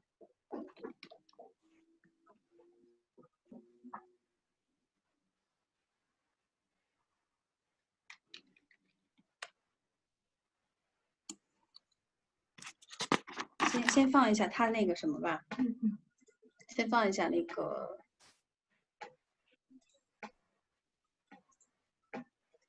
So we play. Let's first play the video from Tongwei first. 然后你给他打一电话，让他充脸。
喂，米博士，您上线了吗？好，没问题了，现在。好，哎，好的，好，回到刚那一页，非常好。OK， 好。下面那一页，这些也可以。这是中国的主要养殖的品种，包括这个几种鲤科的鱼类，还有我们的这个虾和我们的这个黄桑鱼、乌丁鱼。然后主要是有草鱼、鲤鱼、青鱼、鲫鱼，还有花鲢、白鲢，还有罗非鱼。So on this slide, you can see the major species China farm and its aquaculture industry. Mainly several carps like black carp, grass carp, silver carp, variegated carp, and crucian carp, and also shrimps and eels. 好的。所以未来的话，中国这个水产养殖的对于我们这个整个营养的一个贡献的话，就是未来的话，我们中国现在3亿中产消费群体的崛起，对我们的这个水产品的养殖来说的话，需要更多的中高档的产品来进行供应。另一方面的话，就是我们这个养殖情况下，我们的鲤科类鱼的这个消费群体还是依然很庞大的，所以说这方面的话，这个养殖市场还是比较巨大。还有一方面的话，随着目前中国的新生代的这个生活习惯和消费习惯，我们对于水产品的加工、速食这种便利性的这种水产品的这种产品需求越来越大。另一方面的话，第4点的话，就是随着我们目前来说的这个目前中国也面临的人工成本高的问题，所以说未来的这个水产品的这个价格呢，也会呈现一个上涨的趋势。所以说，整个在水产养殖方面的话，水产养殖产业链里面的话，加工环节将成整个产业链里面的难点，也是一个价值最大的一部分。中国也很快成为这个水产品养殖更大的一个消费中心和消费市场。So looking into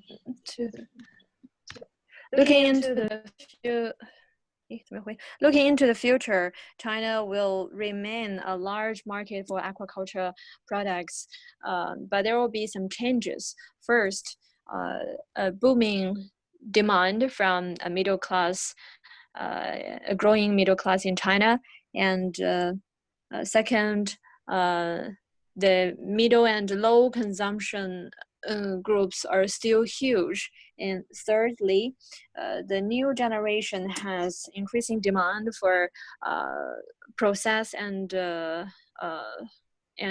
fast food made from aquaculture products. And fourth, we have a rising labor cost. But generally speaking, we think processing will be the most difficult link along this industrial value chain, and also has most value to offer. China will also be a bigger consumer of aquaculture products.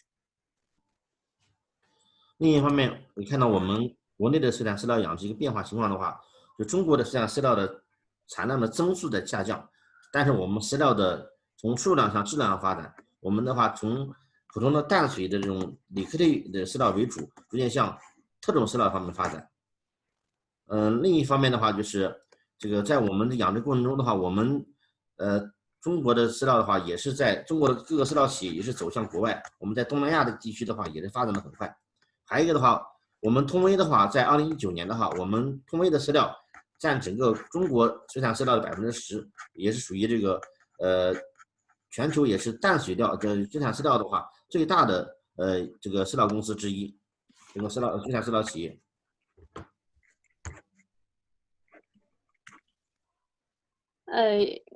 In China, in the future, China will gradually become a consumer center for aquatic products, but the growth rate of its aquatic feed will slow down.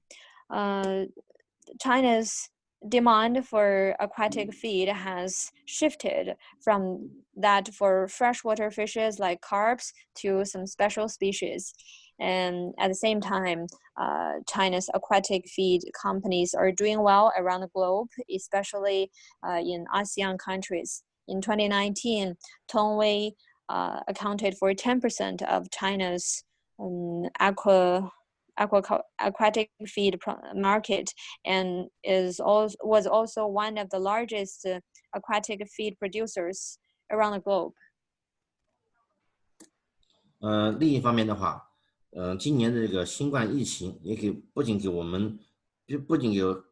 国外的同行带来了一定影响，同时也对我们的这个国内的水产饲料企业带来了很大的这个影响，主要是体现了几个方面。第一个的话，我们公司目前面临的这个原料的供应方面的话，就是不通畅，采购难度增加，然后饲料的成本上升。第二方面的话，我们养殖端方面的话，我们的水产品的养殖的流通受阻，存塘积压，养殖成本上升。第三点的话，在这个消费端来说的话，由于这个三文鱼检测出来新冠病毒，而且的话，这个三文鱼它这个检测的地方呢也是海鲜市场为主，所以说大家对这个水产品的消费的这种信心和安全性受到了一定的影响。Now let's talk about the impact from COVID-19 epidemic. So for feed producers, we have raw materials and increasing difficulties for procurement and increased cost. The feed price is also on the rise. And for the farmers and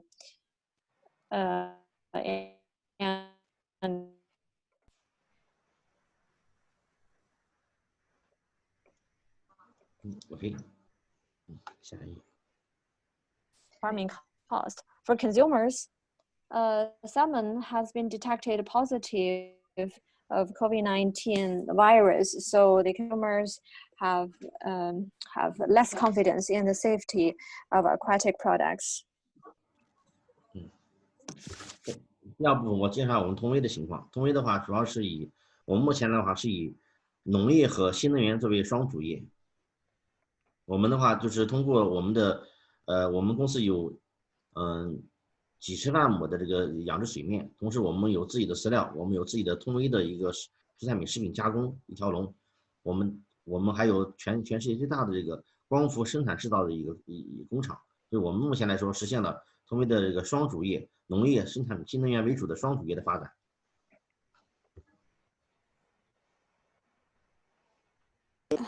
For Tongwei Group, we actually have two focuses at the same time, agriculture and also alternative energy. You know, we have a large production of photovoltaic facilities, and at the same time, fish feed.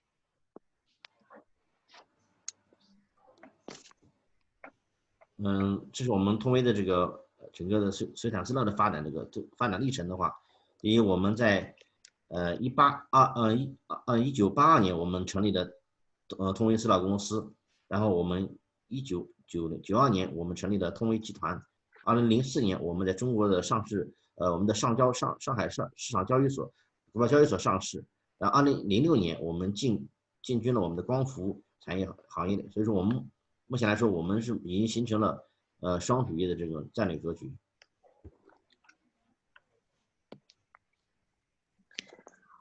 So now let me walk you through the development history of Tongwei Group. We were established in 1982 as a feed company and grew into a large group in 1992. In 2004, we went public at the Shanghai Stock Exchange. In 2006, we entered the photovoltaic energy industry. Up to now, we have grown into a large producer of both agricultural products and photovoltaic facilities. 目前通威有200多个企业，300多个员工，200多个企业，3万多名员工。我们目前的这个年饲料的加工能力的话，1000万吨。我们的这个我们的高纯金硅的产量是8万吨。我们的这个每年的这个高效电池片的产量是20G。我们目前的话我们公司有国家研发中心有9家，我们有4个实验基地，我们专门饲料研发的人员有200多人，饲料博士和硕士200多人。Tongwei Group has more than 200 subsidiaries around the world and 30,000 employees. Our annual capacity for feed production exceeded 10 million metric tons, and that for pure silicon exceeded 80,000 metric tons. The production capacity for a high efficiency battery is 20 gigawatt, and with Tongwei Group, there are 9 national level R&D centers for breeding bases with more than 200 doctors and masters taking care of feed R&D. 这是我们的主要的技术体系的架构，包括我们有10个研究所，其中有2个研究所是专门负责我们的淡水料和我们的特种料的研发的话，就有专门2个研究所研究方面的饲料方面的，还有我们的苗种基地，还有3个研究所。我们这个整体来说的话，是重点是在我们的水产研发方面的话，我们有国内最一流的团队，有最好的平台。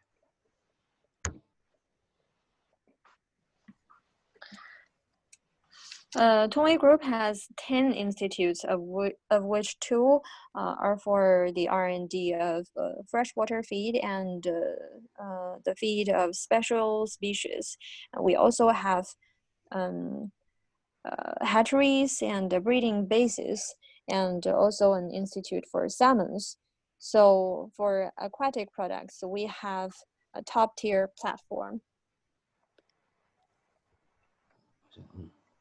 然后我们这几年通威的话，首先的话，大家都看到了，中国的饲料的话，中国的水产养殖的话，鲤科类鱼类的话，将近占了一大部分。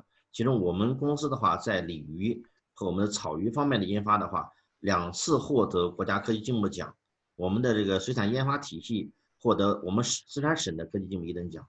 另外一个我们猪上面的话，猪饲料的一个康品方面的话，也获得过国家科技2等奖。所以这是我们通威的话，在研发方面的话，也是国内的领先水平，中国的。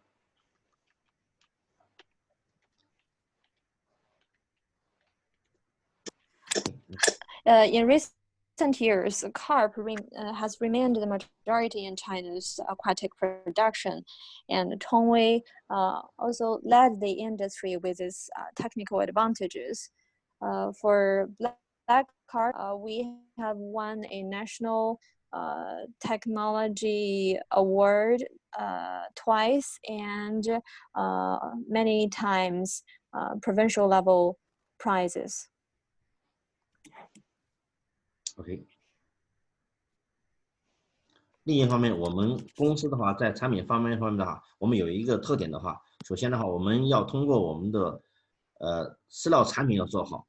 另一方面，我们要让养殖户让我们的这个客户的话，形成一个比较科学、比较高效的养殖模式。同时的话，通威的话，在我们的养殖服务方面、疾控方面，在养殖管理方面的话，我们也给养殖户提供最好的服务。所以说，我们整体来说，我们通威这方面的话，构成了我们通威水产养殖方面的核心竞争力。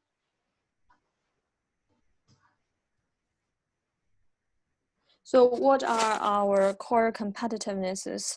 We think there are 3 of them. First, high quality feed, and second, we help our clients, our consumers, to have efficient and science-based farming models. Third, we offer quality service to them. 另一方面的话，我们这个所有的产品的设计，从这个设计到生产到管理，到这个品管方面的话，我们都是按照这个产品的这个最高价值，包括我们的这个产品安全性，我们的这个整体产品的标准化方面，我们做了更多的工作和要求。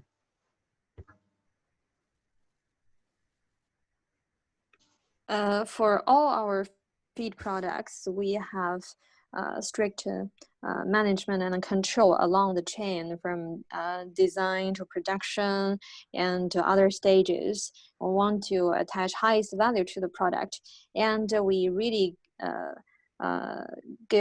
attach great importance to the safety and standardization in production of feeds. 通威也是中国国内在饲料行业里面，就是不仅水产，还有畜禽方面第一家引入了我们的 ISO 9001和 ISO 2000的22000的这个安全认证的这个企业，所以我们这个公司的标准化方面的话，做的是国内最好的。Tongwei also performs very well in terms of standardization. We are the first to introduce ISO standards into this industry. 另一方面的话，我们和其他的企业就是说有一些不一样的地方的话，我们是不仅把我们的产品饲料做好，同时的话，我们在养殖模式创新方面的话，也是国内来说也是比较领先的。我们通过建立模式，建立我们的这个产品服务的这种最好的组合，让我们的养殖户能让我们的客户能用好我们产品，同时能获得养殖效益的最大化。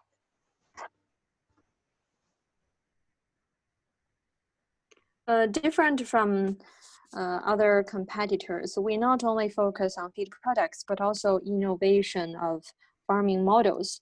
We have developed quality service patterns to help our clients develop the most efficient model with the highest value.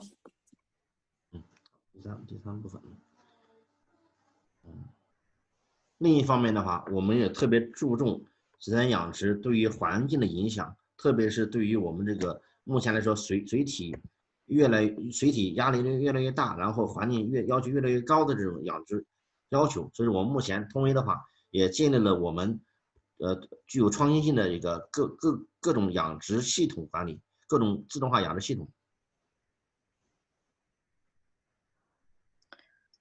Considering increasing pressure on water resources and stricter requirements for environmental impact, we have undertaken a lot of innovation regarding automatic farming systems. 包括我们的这个共转化的 RS 育苗车间，包括我们的这个陆基的这个 RS 养殖系统，我们通过我们的钢架，然后进行帆布进行设计，然后制作出来这个成本非常低，同时养殖产品量特别大的养殖模式。另一方面，在池塘方面的话，我们用漂浮式的这种设计，我们在池塘上面的话，我们进行这个池塘这个漂浮式的养殖系统设计。另一方面的话，我们在池塘内循环方面的话，我们也有和这个丹麦和德国类似的养殖设施。我们通过的话，这个高密度的养殖实现养殖的最大化。在传统养殖方面的话，我们还做到了对于养殖尾水处理的这个技术。我们养殖的水体的话，经过综合的技术方面的话，能保证我们的环境友好，同时的话能够进行可持续化的进行下一步的养殖，保证我们的环境友好，同时的话保证我们的水产品的养殖的一个风味和口感要不次于野生鱼。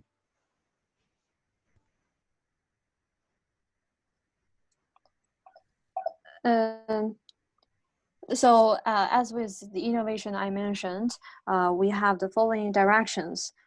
First, we have introduced RAS hatcheries into our production. And second, we have designed a low-cost and large capacity system, RAS system. Thirdly, we have developed a floating system over the surface of a pound. Fourthly, we have aquaculture system similar to that of Denmark and Germany, which is an intensive mode.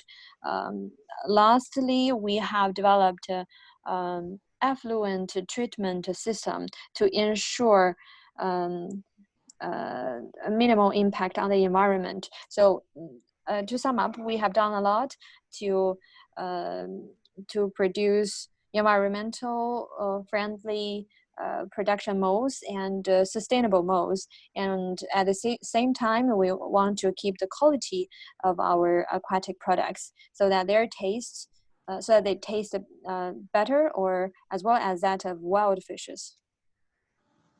在这个水生养殖尾水的处理方面的话，我们要求我们的养殖尾水的话，要达到中国水产养殖的这个国家标准2级标准。我们的尾水系统包括我们的微滤器、我们的沉淀池、生物滤池、人工湿地，还有我们的生态沟渠组成。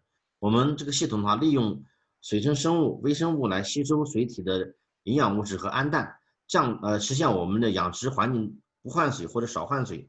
同时的话，我们这个利用我们这个水体里面的这个水生植物、水生蔬菜来做到我们不施肥，我们建立了这样的一个生态共生体系，我们实现了鱼类、蔬菜和我们的水环境的和谐友好的一个生态平衡的状态。这也是我们通威，也是中国国内的一个水养的一个创举。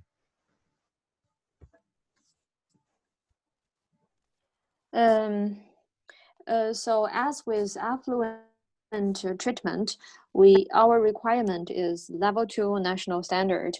We employ micro filters and also artificial wetland, ecological ditches, and sedimentation tanks to ensure a minimal impact on the environment.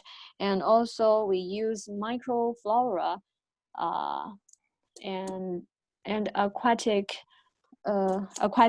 plants to purify and absorb nutrients and also ammonia in the water.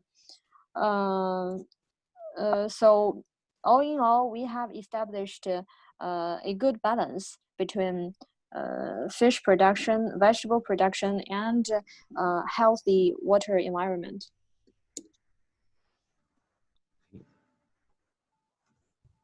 所以说，通威的话，我们目前来说，我们水生养殖的话，我们第一是我们做好我们的服务工作，同时的话，我们是一切是以养殖客户的实际需求和利益最大化作为要求的。这是这个图景的话，是我们整个技术人员和我们的养殖户，我们的这个养殖从业者的话，这种相互的交流、相互的合作的一个场景。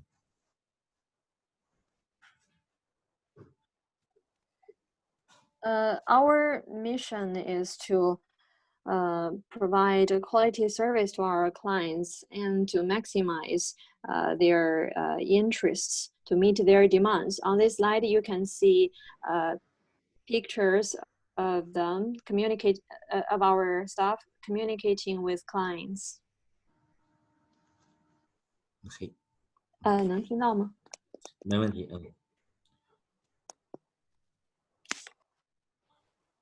所以说未来的话，通威的话，我们目前来说，我们碰到了很多的挑战，但是我们迎来了更多的机遇。首先呢，我们可能要更全面的布局我们的市场和网络。我们目前的通威的这个，包括我们国内的水产饲料企业，目前也在加大在东南亚的地区的这个设厂，同时的话也在进入非洲的准备。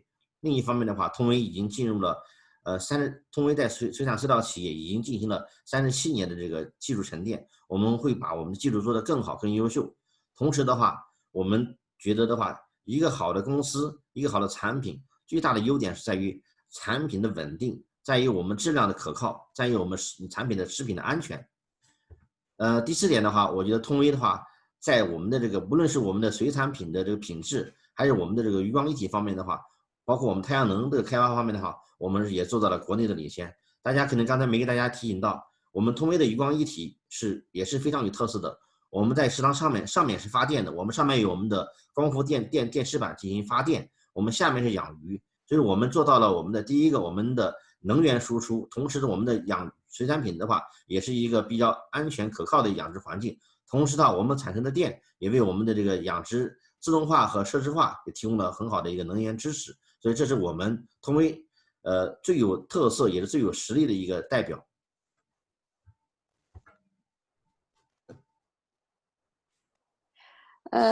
Looking into the future, a lot of opportunities and challenges remain. And so we have the following plans. First, we are to have more markets around the globe and better distribution channels.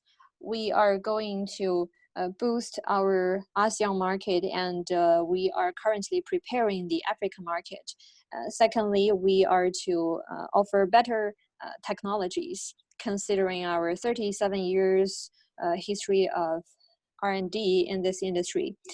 Thirdly, we are to remain stable, reliable for our feed product, and also for our end product, the fishes. We will continue to maintain their safety. And fourthly, combine production of fish and power. We are to lead this industry in this respect. In previous slides, I didn't explain the production mode in detail, and actually by combined fish and power production, I mean we have photovoltaic boards over the surface of ponds so that we can produce electricity and also aquatic products, especially safe and reliable aquatic products at the same time. And the power we produce can also fuel the automatic facilities on site. So this is our strength and our characteristic. 所以说，通威的话，未来的话是两个角色，两个愿景。第一的话，我们要是成为我们国内或者国际最好的清洁能源的制造商。第二个的话，我们要成为一个优秀的提供健康优质食品的一个生产商。Tongwei has two visions. First, to be the best producer of clean energy, and second, to be a producer of healthy food. 感谢这会议给我提供的，你帮你翻译完是吧？你说完了吗？翻完了。感谢这次会议能够提供给通威，特别给我一个发言，特别介绍我们企业，介绍中国水产饲料的一个机会。所以说我们和全球各个地方的水产饲料的企业也好，科研团队也好，我们其实应该是我们的是一个这个叫命运共同体，因为我们中国的话也是非常需要欧洲的话，特别北欧比较优质美味的三文鱼。同时的话，我们也需要和欧洲和美国和全世界的各个地方的我们的这个同行进行合作和交流。我们希望的话就是通过我们的更多的一些技术交流，能够让通威和大家成为共同的一个伙伴。同时的话，也希望的话如果这次疫情过去，也希望大家能够来中国，来在我们通威我们进行更深入更亲近的这种交流和合作。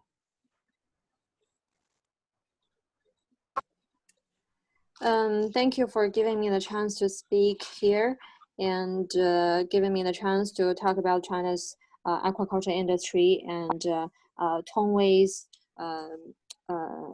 operation. And actually, I think all of us are in the community of shared future because China is in need of tasty salmons and other aquatic products from Europe, especially Northern Europe. And we also would like to work with players in this industry around the world. Tongwei would like to be your partner and communicate further with you. 非常感谢 Thank you very much from the China or Asian #1 aquafeed company, Mr. Mi. Dr. Mi.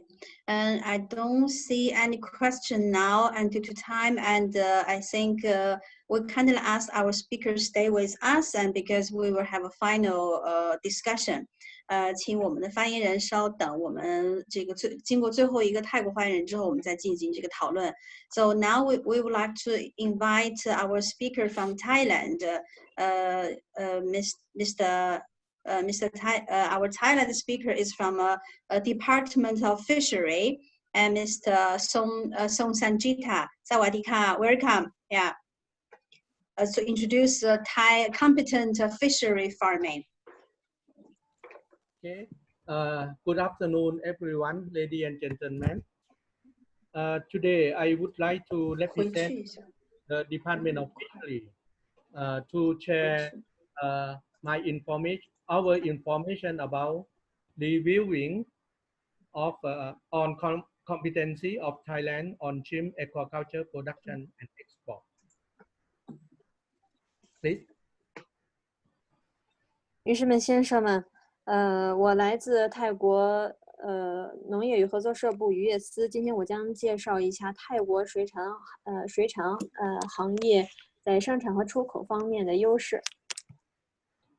Yes, the competency that I would like to review for all of you is based on our farmer practice, our private company, and also the public service role of Department of Fishery. I divide my speak into three parts. First is I try to share you about our shrimp industry profile in 2019. Second is I would like to inform you about some key success of intensive shrimp farming development in Thailand. The third part, I will share you about the role of Department of Fishery on shrimp aquaculture production and export. Please. 我所描述的这个泰国水产养殖行业的优势呢，其实是基于我们的这个养殖户企业还有私营部门的这个实践的。今天我的报告将会分为3个部分。第一个部分介绍一下2019年泰国对虾养殖的情况。第二部分呢是对虾养殖集约化发展的一些成就。第三部分是渔业司在对虾养殖和出口方面的作用。My first part is the profile of shrimp industry in Thailand in 2019. At the end of 2019, we have almost nearly 900 hatchery and nursery farms. This include with big, small, medium, and small enterprise. All are certified by the farm standard like GAP, BAP. Second, we have farm license activity registered to Department of Fishery nearly about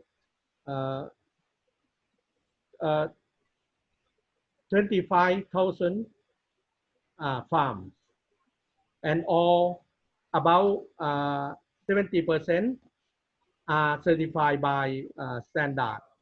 We have various standards in shrimp farm, like good aquaculture practice, best aquaculture practice, and ASC. And also we have registered about 330 processing plants, but the most active for shrimp export is around 20. Please. Yeah, please translate. 首先来介绍一下泰国对虾养殖的概况。那么2019年呢，泰国对虾养殖的这个种苗场是有872家，然后养殖场就是说在泰国农业部渔业司注册的这个养殖场呢，数量是在25000家左右。然后呢，我们还有326家加工厂。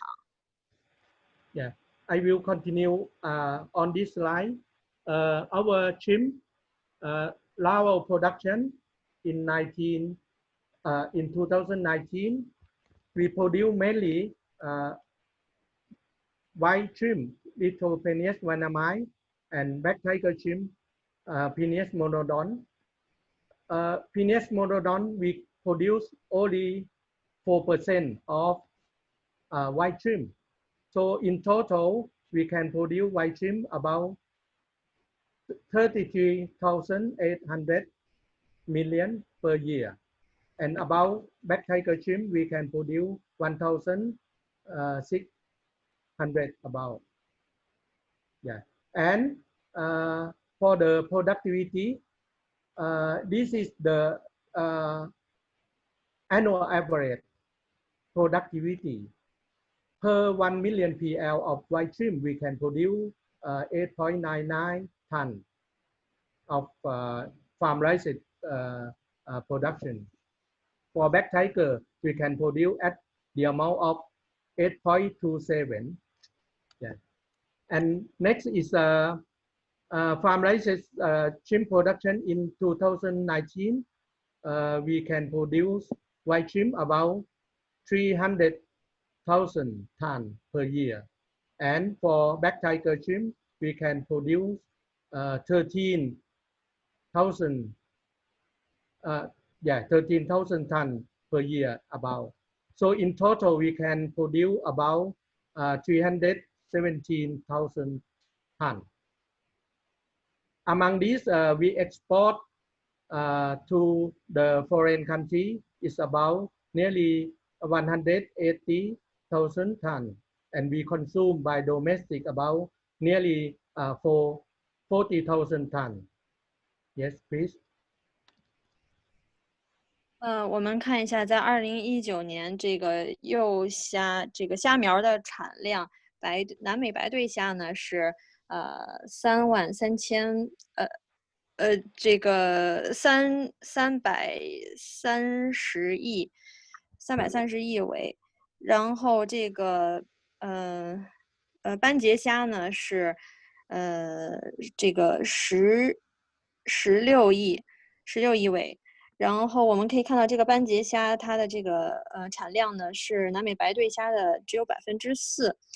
另外我们再看一下这个产能，每100万虾苗呢，这个白对虾它的产能是8.99吨，然后斑节虾是8.27吨。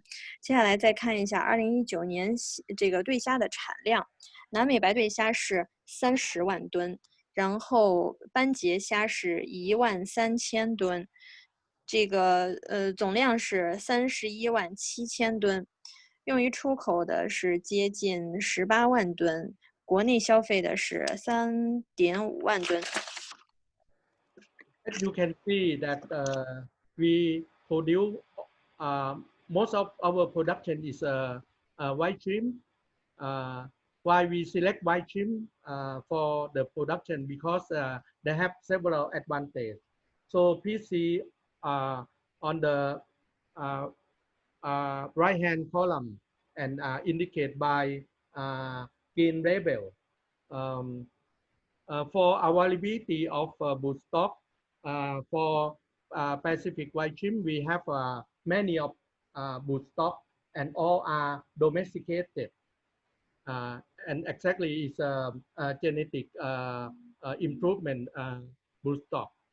And also we have a good condition of broodstock in terms of high health concern. It means free of disease. And the other advantage of white shrimp is it consumes low percent of protein compared to monodon. So it can produce by use less protein. Yes. And the other is the behavior of white shrimp. White shrimp is partly pelagic. It means it not always stay at the bottom. So it more easy to growing in terms of intensive. Then for white shrimp, we can produce 2 to 10 ton per hectare per crop. Yeah, please. 看到这个介绍中，这个产量中绝大部分都是南美白对虾。那为什么选择它作为生产的重点呢？是因为几项优势。首先是它的这个，我们有这个亲虾的这个量是比较丰富的，而且都是已经经驯化的。现在呢也做了很多的遗传改良。另外，我们有这个无特定病原的这个品种，所以在卫生方面做得非常好。另外就是它对蛋白的需求量相比斑节虾要小很多。然后从这个南美白对虾它的这个行为来讲呢，它是这个处于中上层的，也就是说它不总是待在这个水体的底部。然后它的这个产量呢是每茬每公顷10吨左右。Next slide, please. 下一张幻灯。Yeah. So you can see that I start with the genetic improvement program. I think this most the highlight competence of the shrimp farming in Thailand. In Thailand, we have a company as well as a private sector and a Department of Fishery. We invest in the genetic improvement of shrimp that we are growing. So in general, in this slide, I want to show that at the moment, our rate, I can divide it into 2 groups. For the group that shrimp have a moderate growth, it could come to 60 cow per kilogram within 100 days. And also, the next is the fast growth. Fast growth is mean it can grow up to 60 cow per kilogram within 20 to 80 days. So in average, the moderate growth have growth rate 0.17 gram per day, and moderate and fast growth is maximum. It's around 0.21 to 0.24 gram per day. And at the moment, we can have shrimp go faster than this, but we need to it according to the farming models. The other aspect of genetic improvement program in Thailand, we try to improve in terms of disease tolerant. I mean tolerant, not resistant. For the white spot syndrome, VBO, VBOCs, and by use SPF breeding program. So now it's ongoing. Please.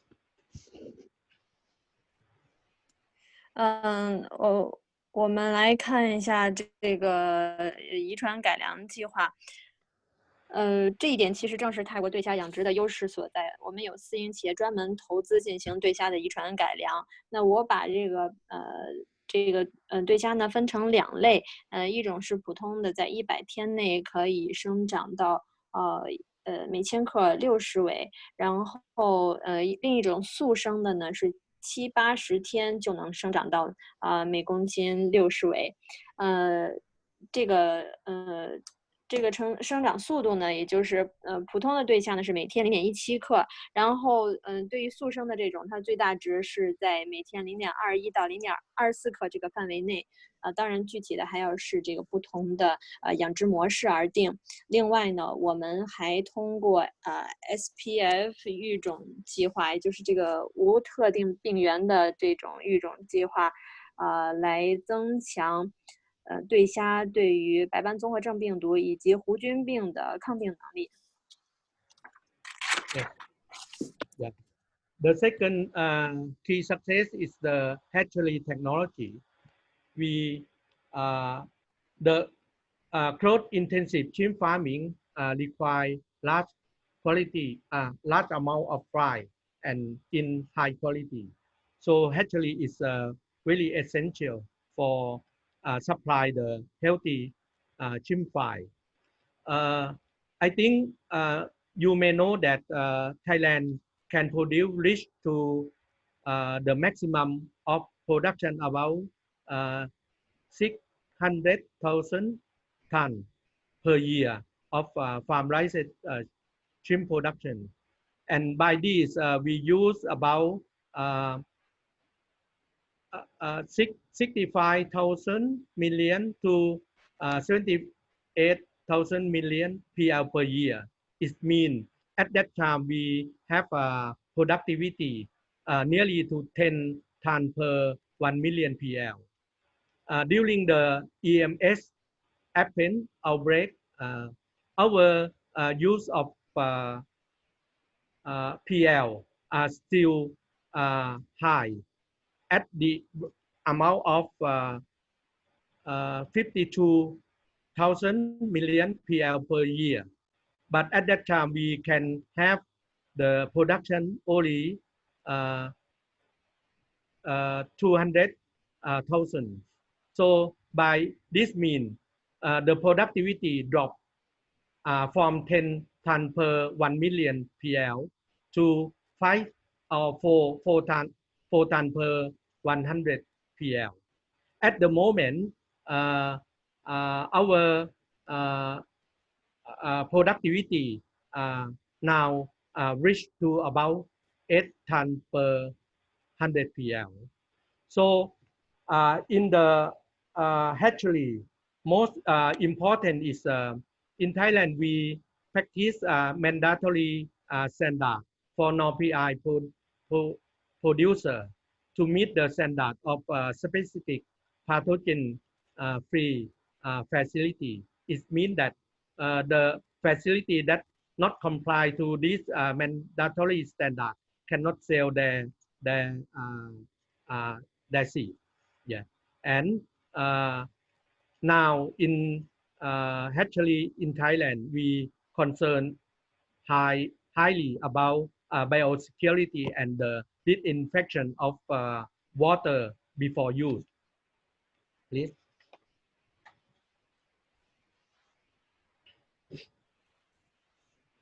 可以听到吗？可以，请讲。可以听到。OK， 那么我们接下来看一下这个育苗技术。我们知道这个对于封闭式集约化的这个对虾养殖呢，需要大量优质的这个虾苗，然后育苗场呢，对于优质和健康的虾苗的生产也是非常之重要的。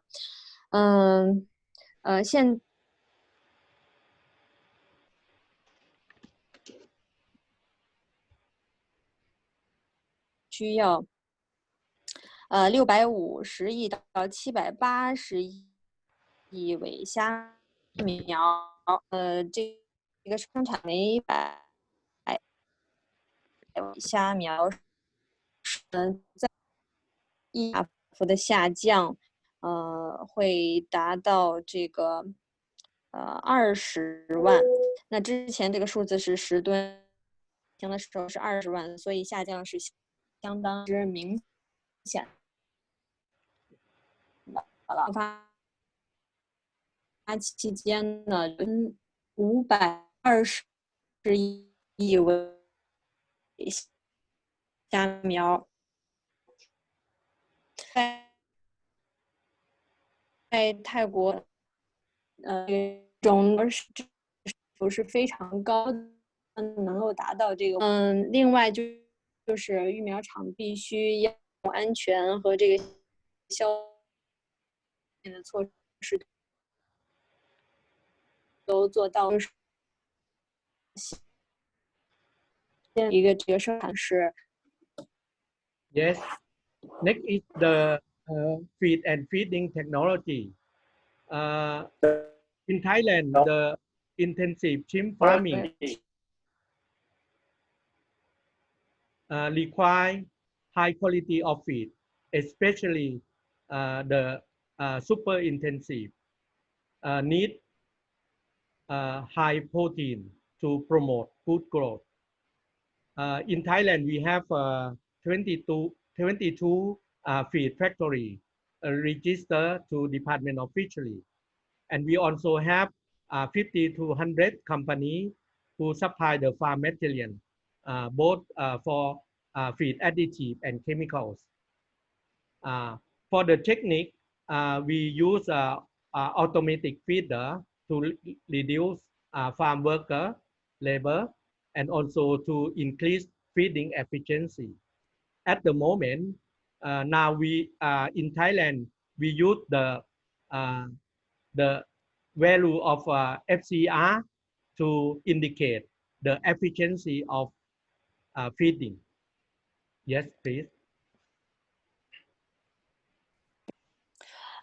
在这个饲料与饲喂技术方面呢，我们都知道养殖对虾需要优质的饲料，尤其是那些大型的集约化的这个养殖场呢，更加需要这个高蛋白的优质饲料。泰国有22家饲料厂是在农业部渔业司进行注册的，然后有50到100家企业做原料的供应。在养殖场中，我们会使用这个自动喷料机来减少劳动力的应用，并且提高这个喂食的效率。而且我们会进行这个精准饲喂，来降低这个饲料转化率。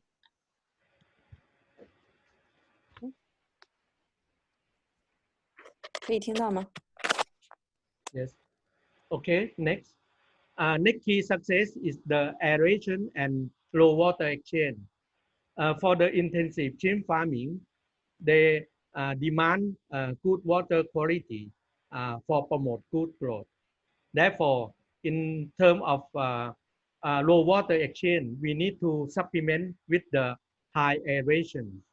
In Thailand, general minimum dissolved oxygen maintained in shrimp farm is set at more than 5 ppm.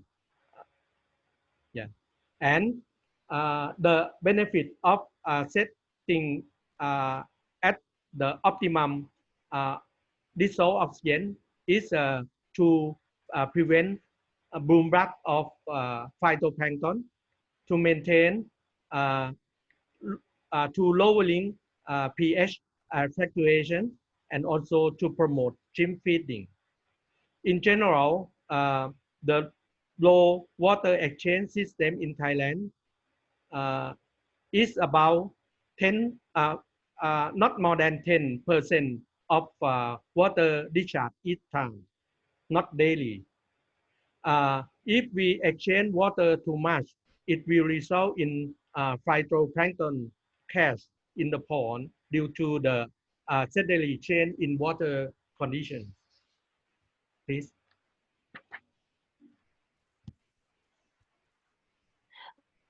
那么这一张幻灯片上，我们来看一下这个增氧和换水，在这个给予对虾养殖中呢，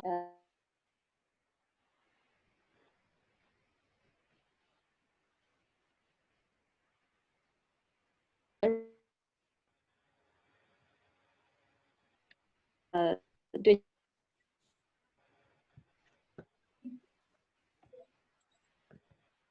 下一页，康飞听不到了，我们直接下一页。防疾病。现在可以听到吗？啊，现在 OK。可以听。OK。So 可以听到吗？你让他直接继续吧，康飞。可以听到吗 ？OK。Yes, I can hear. 可以听到吗？可以听到吗？继续。我再说一遍。喂，可以听到吗？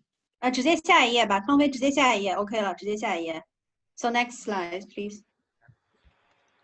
Next slide is my last sharing about our key success is to use the probiotic. Probiotic we use to promote the utilization of microbial to absorb organic waste and nutrients. Yeah. Then the probiotic can exhibit the beneficial by microbial community under the culture condition. And this means in Thailand, we use probiotics to promote healthy condition rather than to use antibiotics to kill the illness shrimp. The probiotic can accelerate decomposition of organic matter and also can balance the microbial phytoplankton activity. In general, we use the pH around 7.5 to 8 to monitor the balance of the ecosystem at the suitable range for promote good growth in shrimp. Please. 可以听到吗？刚才那张画面上，我再重新的说一下。对于集约式的这个对虾生产来讲呢，优质的水体是非常重要的，能够促进对虾的生长。那么我们要通过增氧的方式来提高水体中的溶氧量。在泰国来讲，这个最低的标准是溶氧量5 ppm。富氧的环境呢，有利于预防一些虾类的疾病。而且这个我们要减少这个换水量。换水量呢不应该超过10%，而且也不应该每天都换水，因为如果这个水体的条件发生变化过于频繁的话，会影响到浮游植物的生长，会导致它们剧烈的减少。而且增氧呢，前面讲的增氧还可以防止浮游植物迅速生长，维持较低的这个酸碱度波动，促进虾的摄食量。那么在本章幻灯片上，就是通过益生菌来促进微生物去吸收有机废弃物以及养分。这个益生菌可以建立起有益的菌群，并且维持这个虾的健康，这样我们就不需要使用抗生素了。益生菌的使用还能够加速有机废弃物的分解，能够我们这个能够平衡微生物和浮游植物的活动。我们会用7.5到8的这样一个 pH 值去监测水体中它这个生态系统的平衡状况。Okay. Yeah. Okay.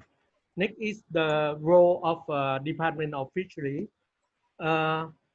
You can see that the organization chart of Department of Fishery, we divided into 4 clusters. It's policy and administration cluster, aquaculture research and development cluster, fishery resource administration cluster, and fish industry and traceability development cluster.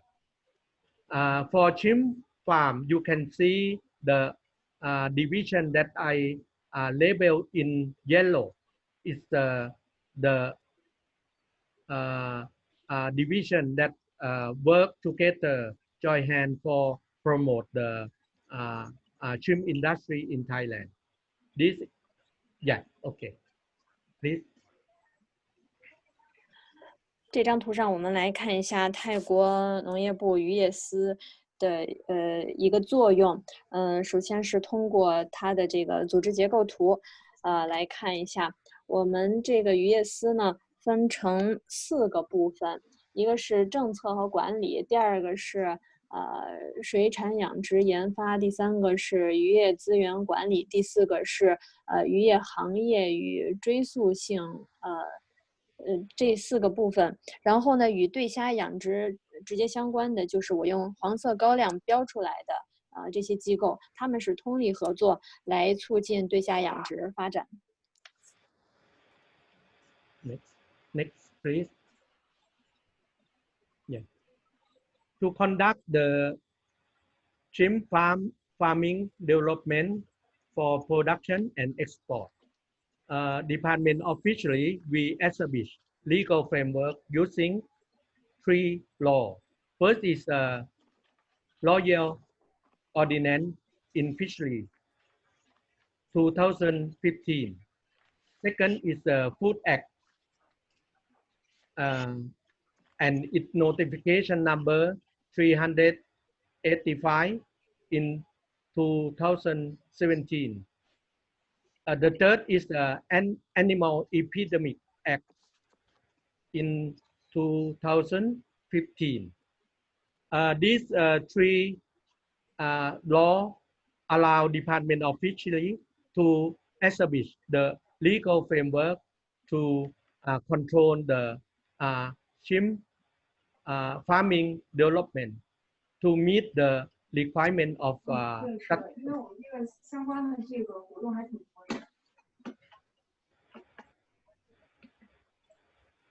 在这张图上，我们来看一下泰国渔业司在对虾养殖方面建立起的法律框架，主要是通过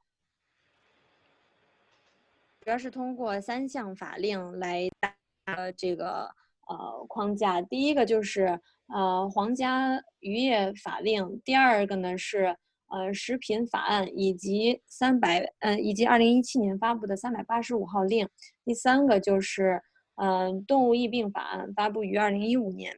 那么这三项法律呢，共同构成了法律框架，要求对虾养殖一定要满足特定的要求和标准。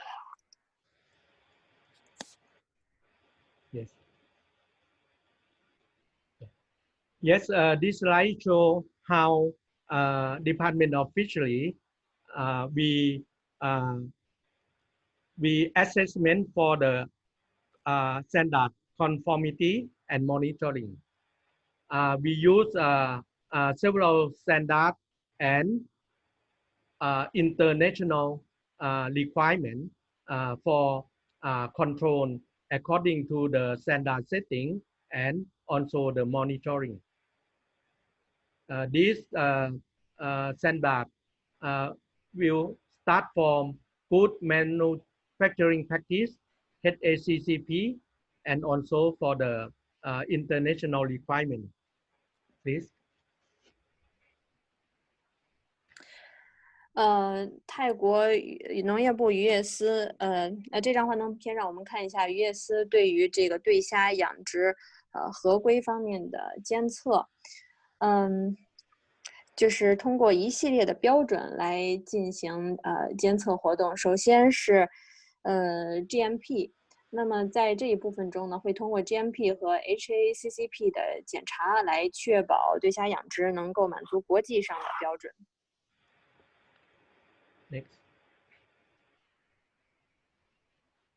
Next, please. Yeah. For the product surveillance program, we use several laboratories, just as physical laboratory. This physical laboratory we operated under the ISO IEC 1720. Yeah. And also for the other laboratory, we have microbiological laboratory and chemical laboratory to test the contamination in product for food safety. These laboratories are operating under ISO IEC 17025. Yes, please. 第二部分是对于这个产品的监测计划，我们是通过一些物理实验室的这个检测和分。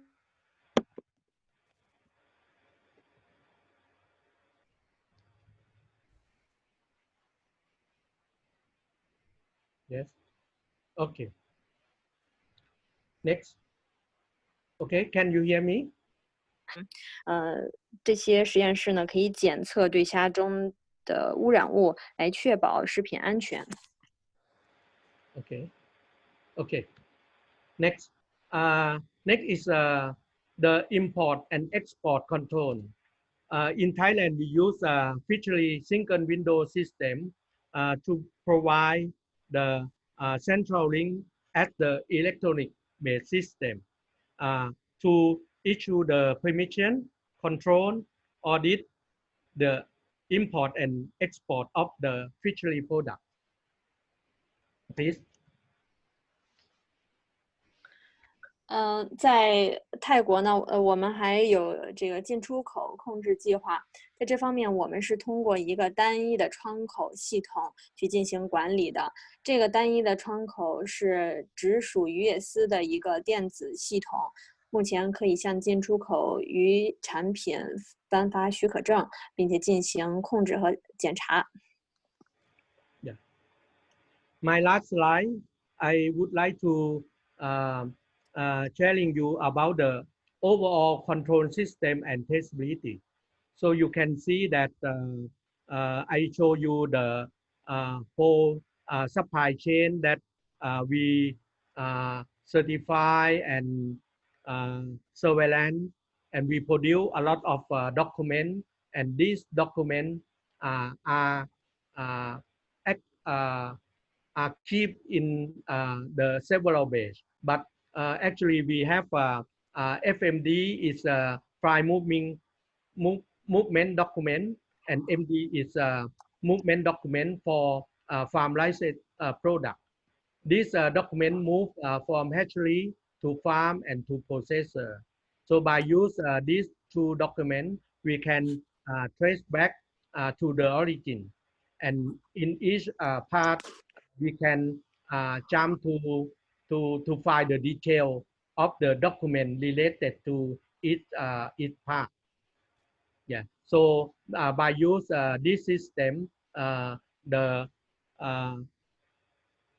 shrimp export as well as the other seafood export from Thailand can trace back to the standard and any information need by consumer. Please.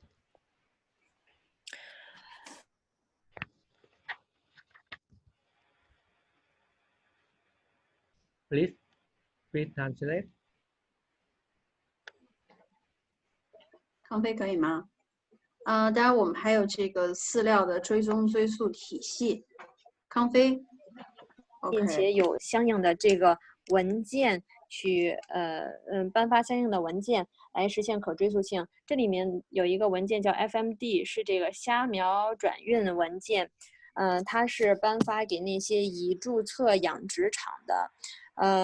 已注册的这个苗种场的，那么这个虾苗从苗种场运到养殖场到加工厂的整个的环节都是有相应的文件进行记录，我们可以根据文件去追溯它的这个源头以及很多的细节。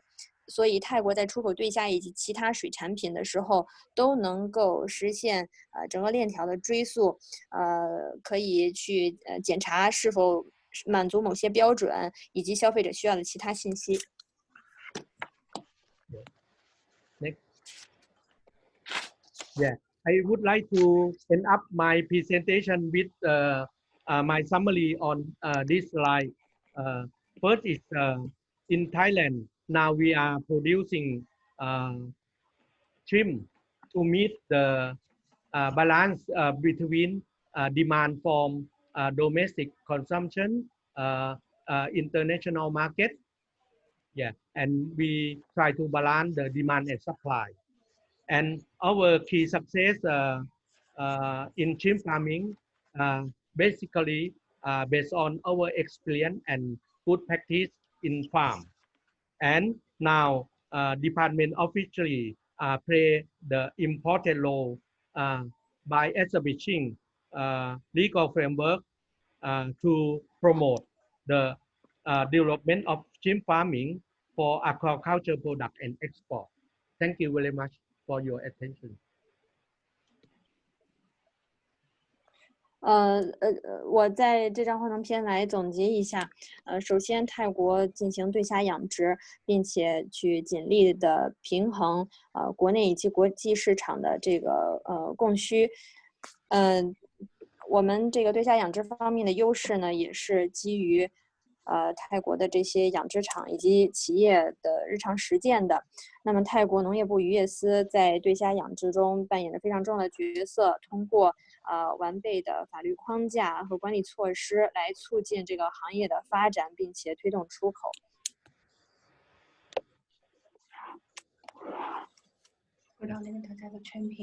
感谢。非常感谢 ，Thank you for our audience and and now we would like to kindly invite all our speaker to turn on your video and also our participants to turn on the video. Yeah, and we can have the group discussion as we see today that our participants from we also have the registration and here from Vietnam, which is also a big portion of the global aqua production, and like India, and so we would like to invite all our guests today to turn on your video, so that we can have more vivid discussion with you, and 可以把那个 we can share, we can see all the speaker. Yeah. So kindly, we like to ask you to, if you are convenient, turn on your video, and yeah, we can see who are you, where are you, and then we have more. Hope you can.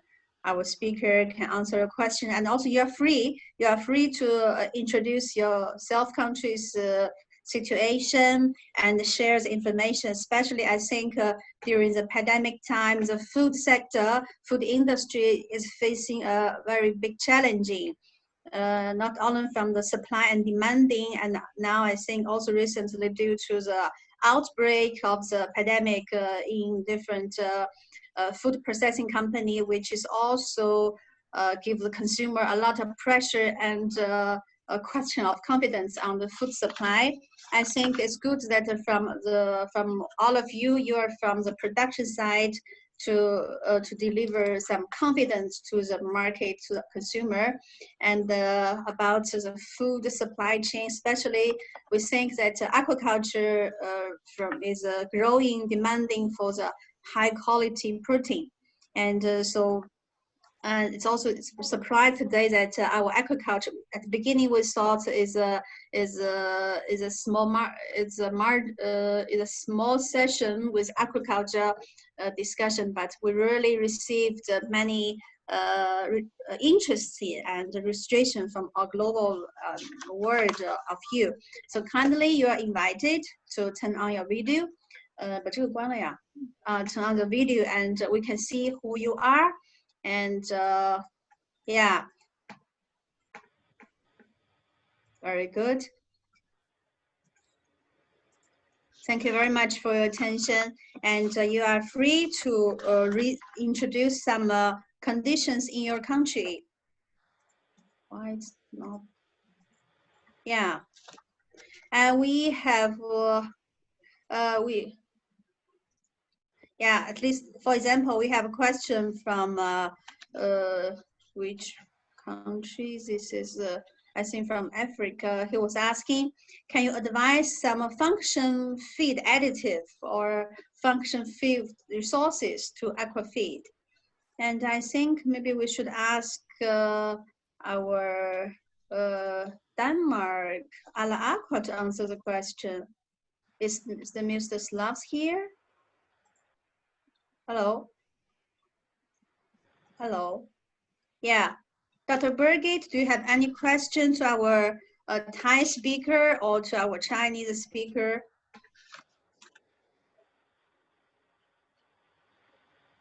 Dr. Birgit, you need to turn on your speaker. We cannot hear you. Yeah. Yeah. You hear me now? Yeah. Yes. Do you have any question to our Thai, Mr. Poot? Yes, indeed, I have. The switch from the black tiger to more vaname, what kind of reason was it? I remember I visited Thailand, I think, in the early 90s, and then mainly black tiger was produced. And why do you switch to vaname? Okay. At that time, there were two reasons to switch to vanamide. First is black tiger. We have a monodon slowpoke syndrome. That actually we have no research to finish support these. Yeah, they have a few papers to support this. Team is a Lamson Morodon Slowpoke syndrome, and the other reason is due to black tiger shrimp. We rely not on the nature, and our natural stock are in the depletion situation. We don't have good enough of broodstock larvae. Yeah. Yeah, thank you.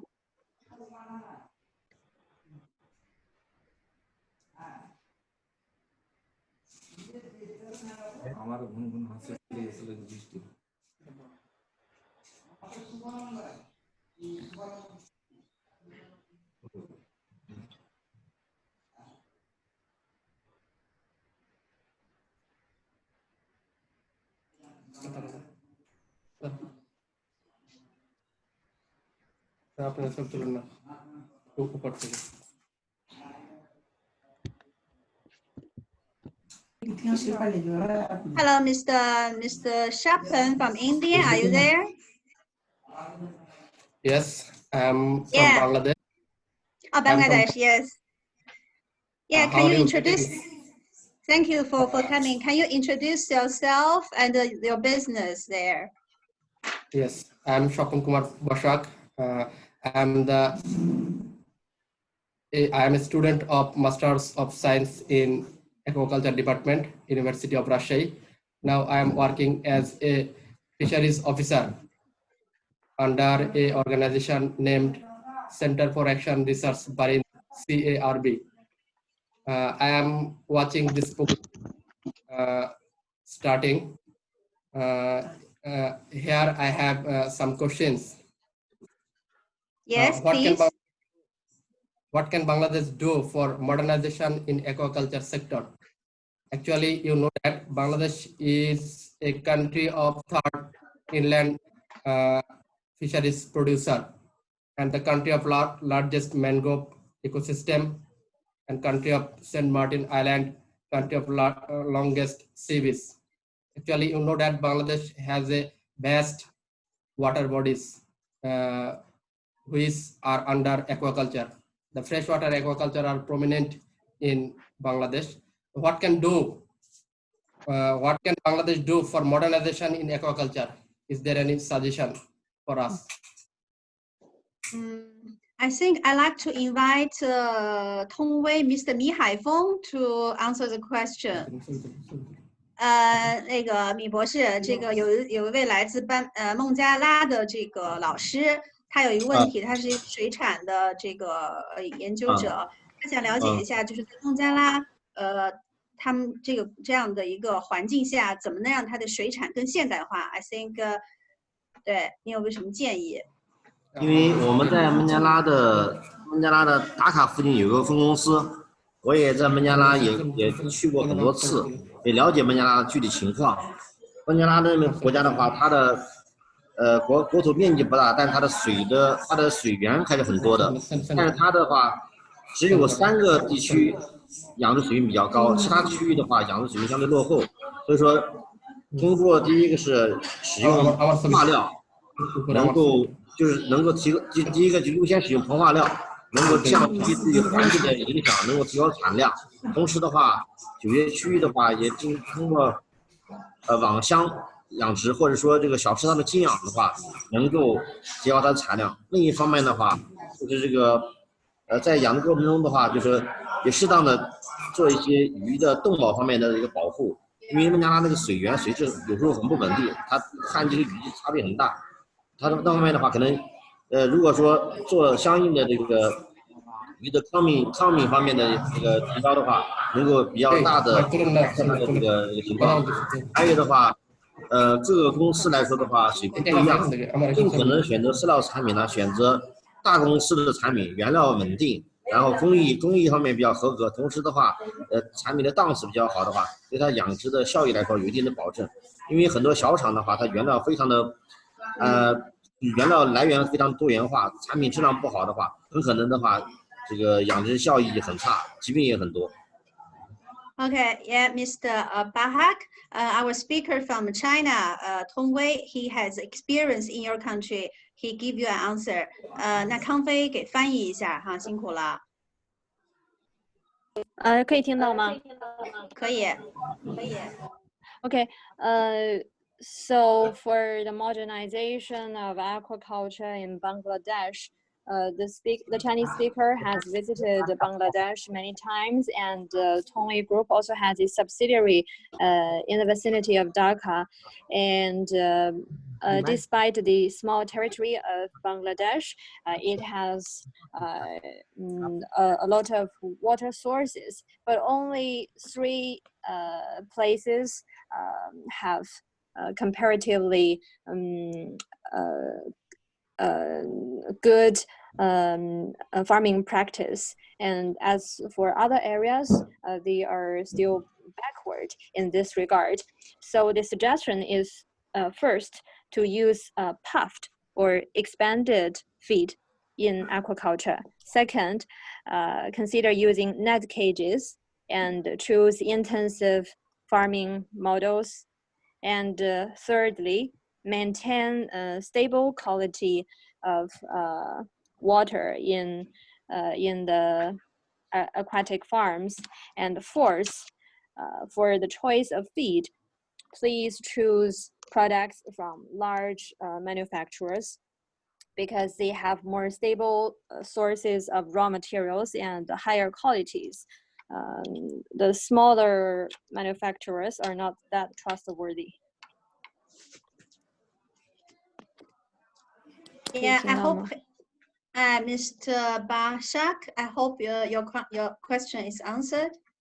And yeah, you feel free to contact Mr. Mi, as he said, they have a subsidiary company in your country as well. Okay, yeah, thank you. We also like to ask our attendee from Egypt, Mr. Ahmed Ashafi. Are you still there, Mr. Ashafi? Mr. El Shafi, are you still there? Hello. Yeah. Yes, I am here. Yeah. Good afternoon. Good morning. Good afternoon. Yeah. Good thank afternoon. you for. Thank you to be with. Thank you. Thank you. Thank you to be with us. Yeah, maybe you can give us some briefing from your country and your question today you would like to discuss.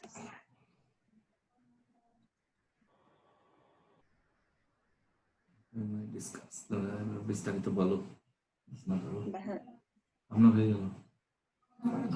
think he's at home. Or can we invite Mr. Carlos? Are you Mr. Carlos? Hello. Yeah, Mr. Ashafi. Yes, please. Yes. Sorry. Yeah. I will be with you 1 second, please. Yes. Sure. Okay. Yeah, we'll wait for yes. you. Yes. I will introduce myself for all participants. I am Dr. Ahmed. I am from Central Lab for Aquaculture Research. We are specialists in aquaculture and fishery sectors in Egypt. Firstly, we are focused in Tilapia, and we have a new project in shrimp.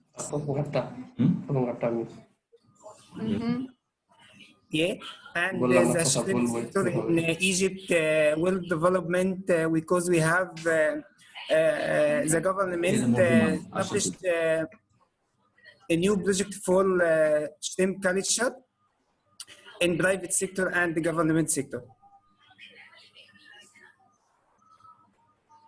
Yeah, I know you are a government office, so do your country have many public funding to support the research and investment in aquaculture? Yes, and we have wallet fish office in Egypt and wallet fish center. And work side by side with our center, which funded by the Ministry of Agriculture in Egypt.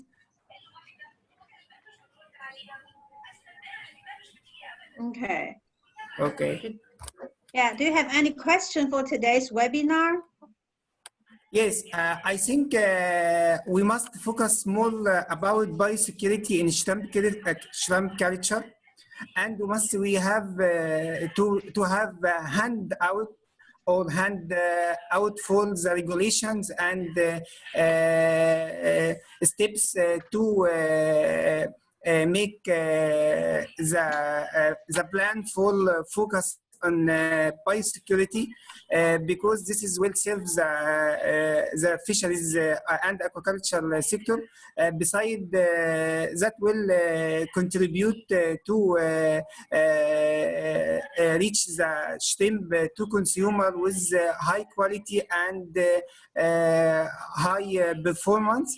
So I think this is must we think about to have fixed steps for how to make biosecurity for each sector. Yeah, I think the biosecurity is really an issue now at livestock production globally. And yes, Dr. Berge, do you have any question to Egypt?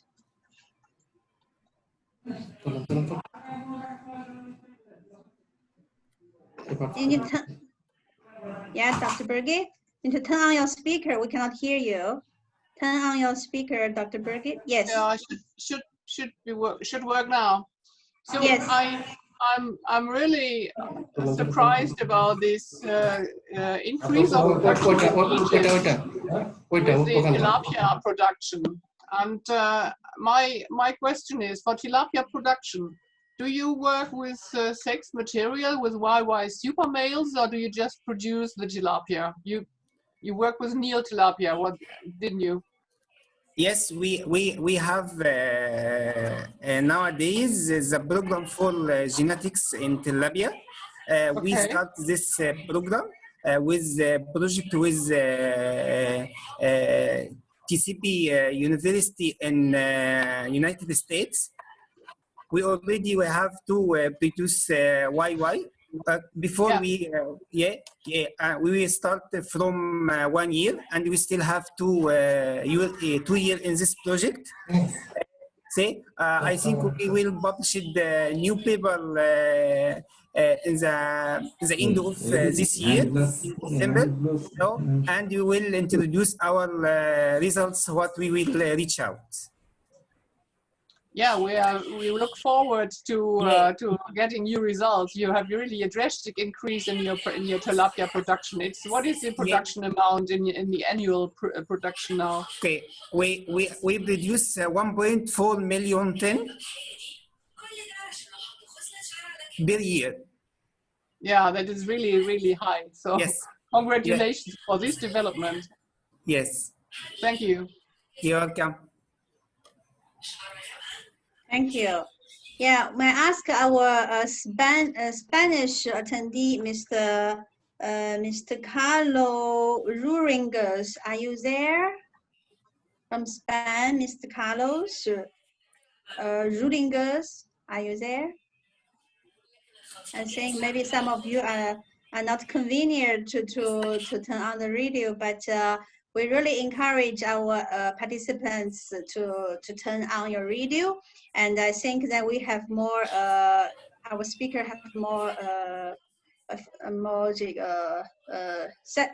enthusiasm to answer a question. Good to see you and to discuss you, because we know you came from many different countries, or such as we have an attendee from Vietnam, and it's a very important market. We would like to share some marketing information and with you. Okay. So 米博士，您对泰国还有什么问题吗？还好哈。我对泰国吗？因为泰国我们第一个，泰国是以养虾为主的国家，而且的少量淡水罗非鱼的话，因为我们公司没在泰国有分公司，大体了解，但是做不到很精准的回答，所以说我觉得还是希望多听泰国的这个老师的这个讲解和交流。谢谢。May I invite our attendee from Morocco, Dr. Abba, Dr. Mustafa Abba, are you there? Yeah, from Morocco. Yeah, our Mr. Hansa from India is here. Hello, Mr. Buza Hansa. Namaste. Namaste. รอแป๊บหนึ่งได้ไหมเรากำลังสัมมนาออนไลน์อยู่ Yeah, Mr. Hassan from India. And Mr. Hassan is from India. Let me see. He is from his from the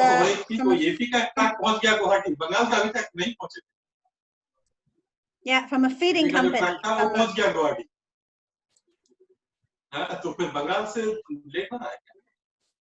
Hello, Mr. Hassan. Were you talk something about India? Hello. 看谁的那个在开了，关一下。Yeah. Hello, Mr. Hassan. Namaste. Okay. I think we're it's from the Indian Amo Feed Company. 那先关上吧。Turn off first. Okay, I think the line was not good. But they have from Amo Indian Feed Company. And yes, we invite if anyone would like to speak, or otherwise we need to concluding the discussion, or we encourage all of you to speak more rather to listen. And thank you, you still are here with us. There's still 30 people with us, but we invite you to share. Otherwise, we like to conclude. Okay, Lily, I want to take. Great, please. So thank you, Lily, and I want to thank also all the speakers for their interesting presentation. I'm Frahi. I'm a doctor in vector-borne diseases and working as a research manager at Next Protein. So our company is producing insect-based protein for aquaculture nutrition. And my attention was specifically caught by the effort given by fish feed nutritions to look after new sources to aquaculture. So my question is about the trends on new sources of fish nutrition to enhance fish health by applying new nutritional sources. Thank you. রিমনকে ওই ওয়েবসাইটটা পাঠিয়ে দিই ওটা অনেকদিন আগে ছিল ওটা ready করেছে I think Mr. Well Freihai is from Tunis, and I think he's from a research in when we ask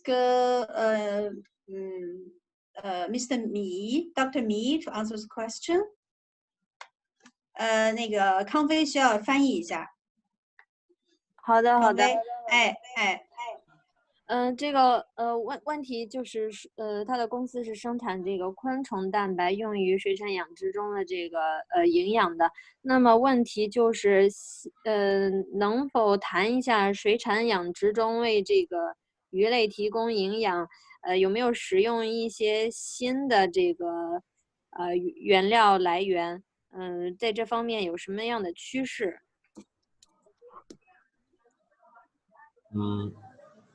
我说话你能听到吗？应该没问题吧？可以，可以。第一个的话就是它要的昆虫蛋白，包括挪威那边有一个工厂，也是用这个三文鱼的下脚料来养的黑水门，而且说黑水门里面的这个 DHA 和 EPA 含量比较高。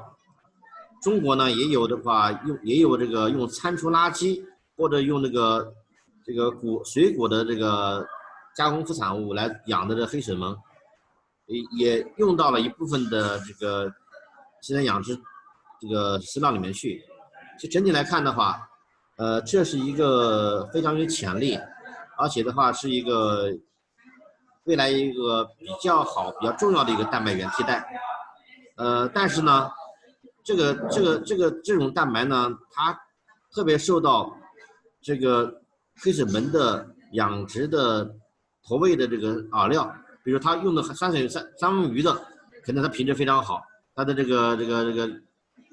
它的整个的这个营养成分就比较好。但是你如果用餐厨垃圾的还差好点点，如果用水果的副产物的话，这个黑水门的这个品质，它的这个体内的营养成分就非常的单一，而且它这个就是这个出品率很低。所以说我觉得这个昆虫蛋白未来的话肯定是一个非常好的一个选择。因为目前来说的话中国也好，包括很多国家也好，这个养殖特种鱼，特别是我们的鲈鱼或者我们的什么生鱼之类的产品，这个越来越多，对于这个动物蛋白需求量越来越大，但是鱼粉的整个供应量的话，世界来说的话，相对来说属于稳定或有萎缩的状态。所以说，一个是我们的畜禽，我们的动物加工副产物，包括我们的牛肉粉、鸡肉粉，还有部分的一些其他的一些动物的加工副产物，肉粉类的，还有这昆虫类的，还有我们的一些大豆的酶解或发酵或者这种产品来说的话，肯定是承担了未来的鱼粉这个短缺之后的一个重要的作用。所以说，我觉得这个原料的话，会应用的越来越多，而且我们需要研究的东西越来越多。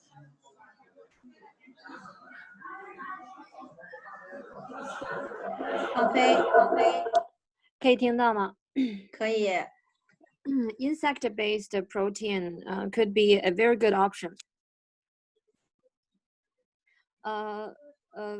First, I heard about such practices in Norway, where they use salmon scrap to raise black soldier fly larvae, and then use the larvae as protein source. In China, there are also similar practices where people use kitchen waste and fruit scrap to raise black soldier fly larvae for protein sources in aquaculture. I think this is a very promising direction. It could be an important alternative protein source, but the success or not of this practice hinges on the farming of black soldier fly larvae. For example, if we use salmon scrap for the farming of the fly larvae, then of course it will be of very good quality and nutritional value. But if the fly larvae is raised by fruit scrap, then its nutrition value would be quite limited. So all in all, I think insect-based protein is a very good option, considering that the demand for animal protein is on the rise. as China and other countries are raising more and more special species, especially perch.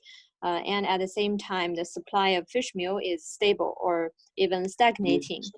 And in the future, beef meal, chicken meal, and other meat meal and fermented soya could also be a replacement or a complement for fish meal. There remains a lot of research to be undertaken.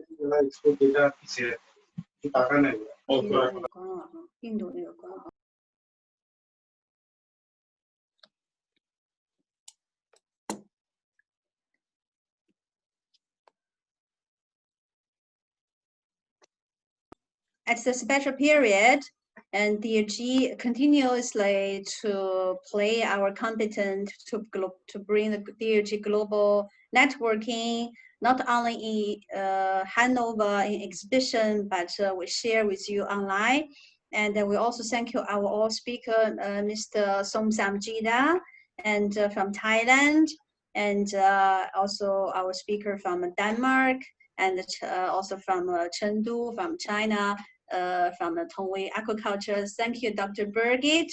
And it's pity that I cannot see you this year, but we really hope that for next European China, and you will bring all your networking to China, and we'll make online aquaculture this year, and next year we should have a aquaculture conference in China. Thank you very much. And also I would like to thank all our attendees today for your joining us, listening to us, and we hope as soon as possible to meet you at Europe here in Hanover. And we good luck to you. Take good care, stay healthy, stay strong, and hope to see you very soon in Hanover, in China, or wherever. Yeah, Dr. Birgit, any more comments? And I think for our, I think I can just add, yeah, stay healthy and stay in touch. I think we step into a big future in meeting online, sharing performance, sharing problems, and sharing solutions. That's what we do in the DLG work. We create platforms to talk with practitioners about their problems, and we hopefully solve it. And I'm really well, full of new ideas about talking and building networks in aquaculture. And thank you so much, Lily, for this fantastic organization and your network. And I hope in our aquaculture family we can really be proud to go off to new, well, ideas like this. Thank you so much, Lily. Yeah, I think we especially to thank Dr. 米海峰米博士。刚才我们在说，希望我们这个线下的 DLG 的水产论坛有一天能办到线下来。其实本来今年想办到成都去，但是看样子呢，我们得延迟，所以希望明年我们这个 Dr. Birgit 博士带着他的团队和他这个全球网络来中国的时候，还希望我们在线下有机会与通威与您再有所合作。好的，非常非常欢迎。然后的话，我们今年的话，中国疫苗已经出来了，差不多。明年的话，我们一定会安全的、快乐的在中国来度过这次下一次聚会，交流的更好。好，谢谢各位。谢谢。So Dr. Birgit, we invite Tongwei for our next conference, and also we should have our Mr. Somsam Gida from Thailand, and also from Thai Department of Fishery, and warmly invited. We hope to see you next time. Yeah, thank you everyone. 谢谢大家。Thank you, Dr. Birgit. Yeah. Yeah, thank you. Have good day, good lunch, and good evening. 米博士再见，感谢，拜拜，再见，大家再见。